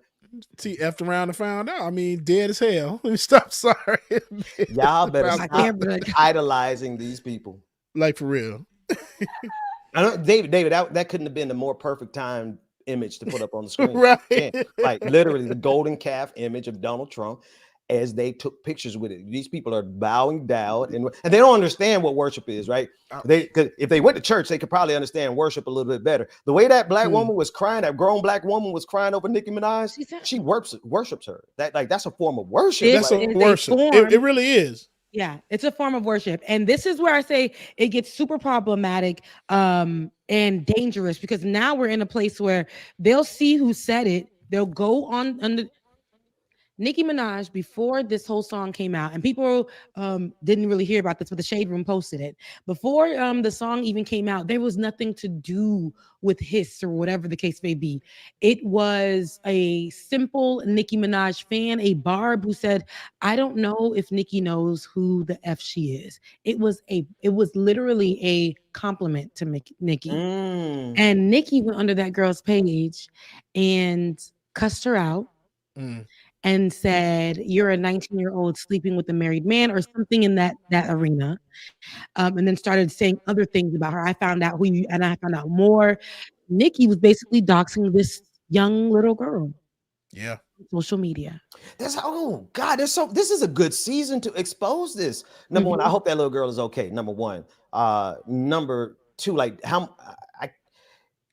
everybody not even bothered to correct herself. Did she not even care that she interpreted the girl everybody wrong? in on the Shade Room and on the original place where the girl said it, and I believe it was on TikTok. I want to say it was on TikTok. But everybody on there kept saying, Nicki, you got this one wrong. And she didn't correct it. She didn't correct it. She didn't correct it. During Black History Month as well, a lot of correction needs to be done to other people. Snoop Dogg, I think we discussed him, how he said Donald Trump is now his homeboy, or he ain't got no problems. Basically, he said he ain't got no problems with Donald Trump anymore. Donald Trump is good with him. Now we have Tyrese on this good Saturday morning. He said this on Friday night. He wishes he was Latino. You say what? During Black History Month. Tyrese, the singer, says he wishes he was Latino. He says, sometimes I wish I was born Latino. And I mean, what was his explanation? I mean, the Latin community is grounded in family. Loyal entrepreneurs, businessmen, and women literally represent the dream, the grind, the hustle, doing whatever it takes to stick together against all odds. Did we not just discuss at the beginning of this episode how we literally, and it meant what America does, before I continue to read the rest of this crazy stuff, what America does is put out that perception that black folks can't stick together. And you know what black people do? We get together and make that also statement when stuff ain't going together. We will literally be like, black folks, niggas. We'll say that. And once we say that, we know that's what it is. That's why I'm saying cracker in the year of our Lord 2022 tour. I really believe both of y'all. I really believe that God has called me to use it as many times as they like to use the N-word, right? As many times as we've heard the N-word in rap, as many times as we've seen it on Twitter, I just feel an anointing to call out these Jim Crow crackers. But go ahead, Rebecca, you were saying. He continues and he says, if us as black culture was more grounded, or if us in black culture were more grounded, and I'm fixing these words as I go because he didn't write it correctly, in these integral magical nuances of us, we would be dominant. I've learned a lot from the Jewish community, sticking together, eating dinner every Friday. Who didn't? Okay, every Friday, because he believed. Okay, Friday together. I've learned a lot about the Muslim community throughout all of my travels. Now he's naming everybody. Travels in the Middle East. They have a father structure. Not the man that was crying in court about his child yesterday and how he the best daddy in the world, but you broke up your happy home. Okay. They have a father structure where they honor their fathers in the Middle East. The thinking and the mentality is that they would much rather have a son over a daughter, not him, because they know that there is nothing like leadership of a father and the man being the head of the household. I have no idea. He is a father, I think, of 2 daughters, by the way. I have no idea how we lost our way. We can't get anything done and accomplished as a fragmented culture, insecure, threatened by each other, competitive towards our own race, killing ourselves every single day frivolously. The majority of us are, because he put is, black men, and the millions are locked up in prison. Of course, we are, and this is the last paragraph. Of course, we are beyond powerful, because he said we are twice, influential and successful. But imagine if we linked up like other communities have linked, poured and built up on each other instead of moving like fragmented and dysfunctional. And I just said that about the Nicki stands, right? And the Trump stands, right? We have what it takes to take over, and that's 2 different stands, black and white. Okay, we have what it takes to take over the world. We are nothing trying to do it alone. Please chime in. Would love to know your thoughts on this. Oh, he asked for our thoughts on this. He said, what are your thoughts on this? Comment section, go in. Ben, I'm sorry. Yeah. Or James, you can go first too, because I run my mouth. Because I mean, please, I understand what he's saying, but you starting it off by saying that you wish you was Latino. Not only Latino, Jewish, he's learned a lot from other communities. Another communities. I mean, we do these same things. Yes, do I agree that we can be better unified, and yes, we should be unified doing certain things, but there's a better way to write it than just writing it like this, saying, I mean, that makes it seem like you're degrading your own ethnicity, your own heritage, everything. It's like you taking a dump on us. Yep. Like, why not come out and say, hey, we as black people need to do X, Y, Z together instead of trying to bring other cultures into it. Mm-hmm. We are not the same. We are not the same. Look what he said. I used to be so ashamed of my dark skin when I was younger. Now I'm clear. This is kings and queens skin. Yeah, I was never ashamed of my skin. Never. And I get it. Everybody has a different type of trauma, but now that trauma is being reflected in this statement. I don't know how you grew up, bro. I had a dad. Yep. I had a mother. I had a community. I had cousins. I had grandmas on both sides. We had cookouts. We still have family reunions. I still know what the smell of burnt hair smells like on the night before Easter. Okay. I know what getting in before the street lights comes on means for black folks. I know what McDonald's money is and ain't, right? You talking about what we don't have. Like, our culture goes so rich.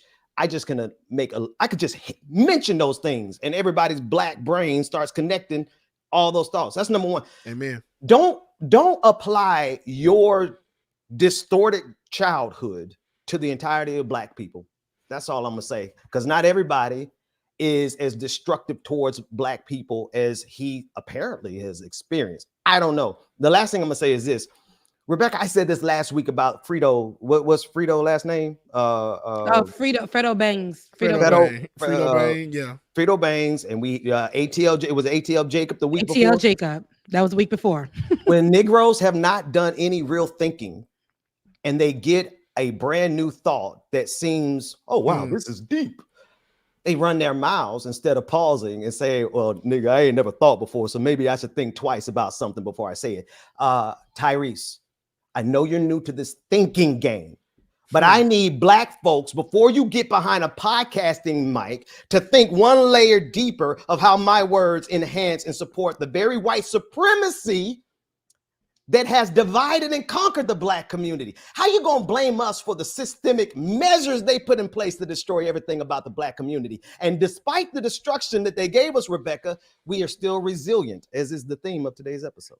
Okay, we're still resilient. We're still all of the above. I could sit at this table right now, and again, we're not a monolith. And it's not only that we're saying it's all the communities together. I'm pretty sure there are white folks be saying country. That's some country stuff. But whatever groups are together, I've heard people from the Middle East talk about their own people. I've heard people from. We gonna do that, but what we're not gonna do is keep presenting these types of conversation. Tropes. Yeah, and getting out here and letting other people create a narrative off of what you said. Then you asked us to chime in. You wish you were Latino, and don't be dumb, because technically I'm actually Afro Latina, right? For me, Latinx, and so Black people can be all of the people that you mentioned. So don't be dumb. Okay? And Muslim, like he said, Muslim, like there's not a whole nation of Islam. Not during Black History Month. Tyrese, go back to the Coke commercial, man. Baby, go back to singing, because I loved it. I still play your music to this day. I got your latest album. Go back to Transformers, man. TGT, I'm sick of Transformers because if they make one more. But TGT, when you was with Tank and Genuine, y'all did that thing. You are great in music. You're great in acting. You're great in modeling. Go back to Fast and the You're Furious, a handsome man. Just go back to shutting the hell up, Tyrese. How about that? Don't come here. And you've experienced everything you're saying. You're somebody who was a product of the system. When your daughter was allegedly taken away from you, your rights was taken away because it's systemic, right? That allegedly it was systemic. And you got online crying about it. You had a situation where you allegedly said you had to leave the woman you were with, but you were willing to fight for your relationship or whatever the case may be. So you had to leave that where it was at. Don't get online and talk about these things as if everybody is doing them. Every single thing that Tyrese has gone through, because he's such an open book and he gets online and tells everybody his business, all the situations that he named, he's gonna say they were all environmental, they were all systemic, they were all because he was on drugs when he went to rehab. Not drugs, but I'm saying like they gave him drugs that made him not be able to see or speak or whatever. He has excuses for everything, for him being a Black man going through it. But now you're gonna sit, I will not accept it from you. You better parse that nuance and the structured layered differences of how he can see the systemic problems when it comes to his own BS. But then when it comes to everybody else, he said, why y'all act like that, Black folks? You keep going, Rebecca. That was so don't tell me that. My family, they're all Haitian. They will sit there and tell y'all, oh, whatever. Haitians are this, Haitians are that. But let me tell you, the reason why we live in the neighborhood that we lived in, somebody said, hey, yo, there's a neighborhood, they accepting Haitians. I know you ain't got this, I know you ain't got that, but come over here. It's going to be closer to a church that can help us get food when we need it while we're trying to build jobs and do all this stuff. And then they're going to help you get where you need to go as far as with the car. Here's the bus line, or we can all get in together and, I don't know how to say that, carpool and get together and go to where we need to go to. It was communal. It's community. And it is Black folks who had to get together and send a tape back to Haiti to tell people what specific areas were Haitian friendly to move to in the middle of Palm Beach. I didn't grow up how y'all grew up, but yes, how we gonna argue sometimes? We gonna mention stuff like, oh, it be the Haitians, it be the whatever, but that's just what we do in arguments. Yes. But every community does the same thing. Don't sit here and say, and every community has their thing as well. You just weren't born none of that, and you're dumb. it's the dumbest thing for you to ever say to say you wish you were born something that Black people are born, because you were trying to insinuate that these groups of people can't be Black either. The denseness of it all, right? the total denseness of, and then to have a platform. See, when you got Black leaders, and I'm putting that in quotation marks because this is intentional, as Malcolm said, right? When you got Black leaders like Nicki Minaj, when you got Black leaders like Tyrese, Frito-Lay's, and 18 Jacob, and all these people who speak on Blackness with the same lens as white supremacy. I mean, with niggas like this in these caucus. It's terrible. You said a word right there, brother. And that's it. That's where I'm gonna stop with that one. We're not gonna keep ending y'all with all this mess. I just want you guys to tell me one thing that you are so grateful for when it comes to being Black. Like there's so many things, but and we're rooting for everybody Black. So while they're out there trying to control the narrative and continue to control the narrative about us, and there are bad things that happen, but we have a lot of good things and good places and good spaces and good people and strong people and innovators and people who invent things and all this other stuff. Now, Ben, I want to start with you. Why are you proud to be Black? That you asked the dissertation level question, right? Like you can't pick because one Tyrese thing. saying he wish he was something else, but I want everybody to know we are glad that we are who we are. I hate to steal from you, but the theme that you set for today's show is the thing. Like, we are resilient. Like, no matter what we have been through, we are not only still here, but we're the benchmark for society culturally, as you will see historically in the calendar from Dr. Mack. In terms of science, you'll see in terms of that science calendar he has out. Like, despite everything here it is. I'll do it biblically, right? Bible says that the more Pharaoh oppressed the Israelites, the more they grew. That's us. The more they try us, the more they try to oppress us, the more they do to us, the doper we get, the more resilient we get, and the less likely, the more they mess with us is like they undermine themselves. So what I love about being Black is that no matter what they try to do to us, it fires back on them. Yep. I love that. Bubba, I like that. Why? What's so great about being Black? Like Ben said, it's our resilience. We're literally built different. And I hate to say it, some of this stuff that we were built for this because we had no choice but to endure a lot of this shit.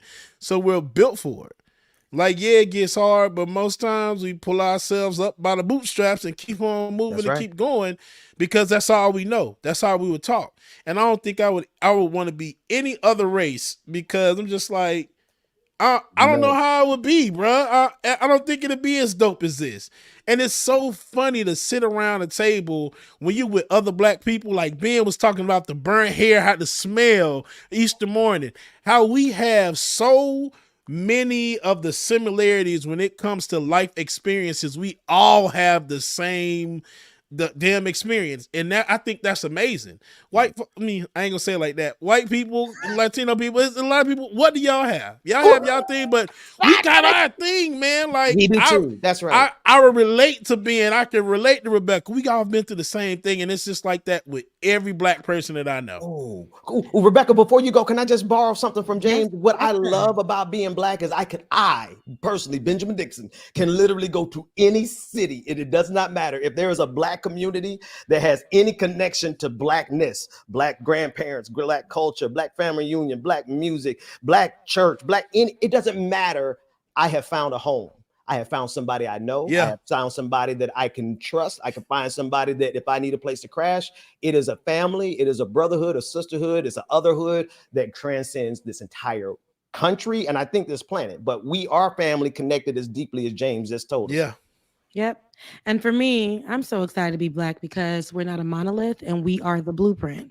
We're not a monolith. Everybody here on this stage, everybody here at this desk, everybody here online and on air, Bubba, Ben, and Becca, all three of us come from different backgrounds, different places.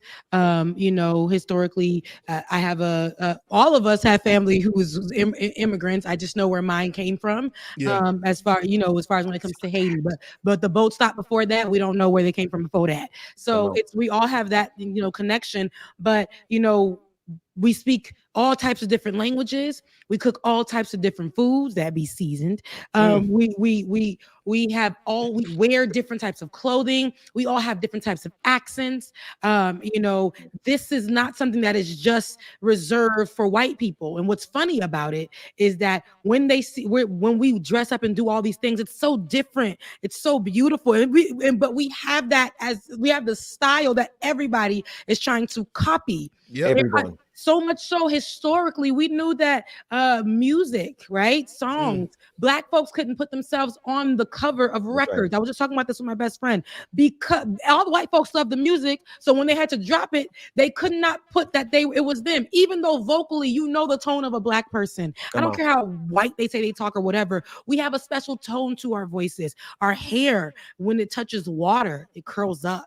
And you can pull that thing out and it could be reaching down to your knees. All right. We are that's how magical we are. On top of that, we are the blueprint. Like I was saying, so much of the culture, the reason why Twitter was thriving. That's right. Was because of what they called Black Twitter. The reason why Instagram thrives right now, a lot of the culture comes from a lot of Black content. Yep. Even though Black content creators are at the bottom, it is the blueprint. I just seen a video yesterday of a girl making a video about saying LMAO, right? I laughed my behind off, my ass off. I never had any to begin with. She talked about that. It was a whole thing it was a viral clip, but it got way more viral when a white girl bar for bar stole the entire content, and and everybody Black went under there and was like, see, here we go. We are literally the blueprint. We will take these boring behind spaces, add some seasoning to it. We will take these conversations and put a little pizzazz on it. We will make sure that this is what Blackness is to me. I don't care what anybody says. I'm a girl who is college educated, and I can still rock diamond designs on my nails. But people are gonna say that's ghetto. Now white people are rocking the same style nail, diamond designs, and getting the same jobs that I was told I couldn't get. We are the blueprint, and we are not a monolith. So this is what I'm telling you. Focus. I love being Black. I could change my hair. I love that I can do all of these things that white people now, who once crowned intolerable, ghetto, unpleasant, all these accents that they tried to grab, hold on to, all these things. Yeah, that's why I love being Black. It would be nothing, literally. There would be a lot of things that would not, them cell phones y'all talking on, Black. Hello. That peanut butter y'all love, Black. Traffic lights, Black. Heart surgery, open heart surgery. Yeah, Black. open heart surgery, Black. Cellular, the cell towers. Black. Ice cream scoops, because I like ice cream. Black. Okay. So, every single dance that you're seeing coming off of TikTok. Black. Every group they're adorable. Love them. The little Asian babies from, I don't know, China, Korea, all the different, they just look amazing. Black. Did y'all see Justin Timberlake on SNL? He couldn't make it through that. His comeback couldn't be a comeback without adding Toby Nigwe on his track with a whole black with Black people in the background. You Black know why? choir. Because he couldn't sing them runs having a white chorus in the background. Black. It's AF. And Becca, you said something. I remember they used to be like when coming up, and this probably before you, Becca, how they used to talk about Black people talking ghetto and speaking ghetto. Now these motherfuckers get online and talk the same goddamn way that y'all felt something about. Y'all just appropriated the shit out of our tone. They call it AAVE, African American Vernacular English. So two quick things. I'm gonna shut up on this because y'all both have hit on actually, James, I think you hit both of them. Physically, we are different. Epigenetics, right? If y'all study epigenetics and DNA, like the adversity that we have gone through as Black people has been encoded in our DNA. So we're literally built differently, James. And then Rebecca, you were talking about AAVE. The way Black folks, and I think this is this is something not just for Black folks, but this is marginalized community, minority groups, wherever we go. we know how to break we would take your language, we would break it, make it more efficient, put more meaning into it, make it sound cooler. You're going to hate it for the first 10 years, and then you're going to start copying it and trying to do it yourself because we made a better language. You could call it ghetto. No, it's a more efficient language, and it's a scientific principle. So anyway, that's all. And even with that, it's funny you mentioned that, and I'm gonna leave it right here as well, Ben. In Haiti, yes, French is one of the main languages. People also speak Spanish. We took, because we couldn't, they didn't want us to speak any of the languages, our colonizers, and what we took was our African dialect. We took some Spanish and we took some French, and we merged it together, and we created our own language. Okay, so merge that thing like a Voltron. We sure did. And what did we do? We spoke that. So this is what I want to tell you. We will always be, we will always do, we will always find a way. It will always, no matter the decision, no matter the way, Blackness does that. We don't get to go to rehab all the time. Money. We don't get to take just get a daddy's new car, brand new car, grab the keys to whatever. Physical therapy to myself. Right. We got to do therapy to ourselves. If we can't even get to the church, sometimes we have to just take what we've learned, channel ourselves, or whatever the case may be. Sometimes it might be a night of crying, but the next day, what we're gonna say, joy cometh in the morning. Come on. Hey, hello, somebody. Come on. This is our life. So at the end of it all, come on. Blackness again ain't a monolith, and we are the blueprint. Remember that today, okay?